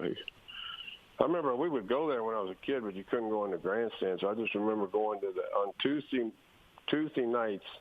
They would set up a boxing ring outside the track kitchen, which sat outside of the stable gate, so anybody could go in and eat there, and have boxing matches. And guys that were exercise boys and grooms and stuff would all sign up to box that night. I think they got a little prize money for showing up, and I remember going and watching that when I was little. I wouldn't mind seeing Green Mountain come back either. Yeah. I never had I went there when it was dogs. I never had the chance to see it when it was horses. Yeah, it was horses. I was there as a kid then too, but I remember they had a little playground outside because you couldn't go in the grandstands there under 12, and we'd sit all the kids there were jockeys' kids or trainers or even owners' kids. We'd all hang out there and play in the sandbox and swing on the swings and stuff. I never got to go in the grandstand when it was actually running, I don't believe. Yeah, so many great racetracks no longer in existence, and again, kind of a neat thing to kick around here on the program. Now that was a fun look back at some of the topics that we really enjoyed answering for you. And I know Dale and Tim love getting questions from our listeners, so keep them coming. If you have a question you want to hear Dale and Tim discuss, email those topics to me, Mike at horseracingradio.net. We will do our best to get those worked into the program for you. I Ask the Answer is presented every week by the University of Louisville, Equine Industry Program, and the College of Business. I'm back with more and the answer to this week's impossible trivia question next on the Equine Forum on the Horse Racing Radio Network, where racing comes to talk. I'm 54, so basically, it's too late to start saving for retirement, right? Not right. Starting to save, even in your 50s, can really make a difference. Well, right now, saving seems hard to wrap my head around. Plus, with the way this year's been going... Hey, listen, it's okay. You still got this. Just go to aceyourretirement.org. It's an online tool from AARP that can help you get your retirement savings on track no matter your age. It's free and only takes about 3 minutes. I like 3 minutes. Yeah, at aceyourretirement.org, you'll chat with Avo, the friendly digital retirement coach. Just answer a few questions and you'll get a personalized plan and tips to help boost your retirement savings. Tips that are easy to understand and tailored to your lifestyle. I like that too. Plus, it's sponsored by AARP, so you know they got your back. Just head to aceyourretirement.org and make your plan to start saving for retirement. Thanks. That's aceyourretirement.org. A message from AARP and the Ad Council. When kids need medical care, they will often face stressful and life-changing experiences. From complex treatments to long hospital stays, these special patients miss out on the things that most kids take for granted and let kids be kids. That's where Starlight Children's Foundation comes in. Since 1982, Starlight Children's Foundation has transformed the in-hospital experience for more than 17 million seriously ill kids in 800 children's hospitals and facilities across the United States. Our state-of-the-art programs like Starlight Virtual Reality, Starlight Hospital Wear, and Starlight Gaming let kids just be kids, if even for a few moments. Whether donning an action figure gown instead of standard hospital issue, or settling into gamer mode, if it brings a smile, a laugh, or just a break from their reality, it's happiness delivered. Learn more at starlight.org. That's starlight.org. We have the world at our fingertips, inspiration in our touch, and power in our hands. Our hands, gentle enough to hold the next generation, yet strong enough to build movements that can change the world. Our hands can build relationships, frame ideas, and empower communities. We have the ability to share and imagine, create and comfort, love and heal the world around us. And it doesn't stop there. Right here, in our hands, we have the power to save a life. If you see a teen or adult suddenly collapse, call 911 and push hard and fast in the center of the chest. The power is in your hands. Anthem Foundation is the proud national supporter of the American Heart Association's Hands Only CPR campaign. Want to get the latest HRRN content directly on your computer or mobile device? Then subscribe to our podcast using the Podbean app or Apple Podcasts. Just go to hrrn.podbean.com on your computer and click follow, or download the Podbean app and search HRRN. You can also find us on Apple Podcasts and listen to our latest episodes anytime. Don't miss a thing. Subscribe to our podcasts today.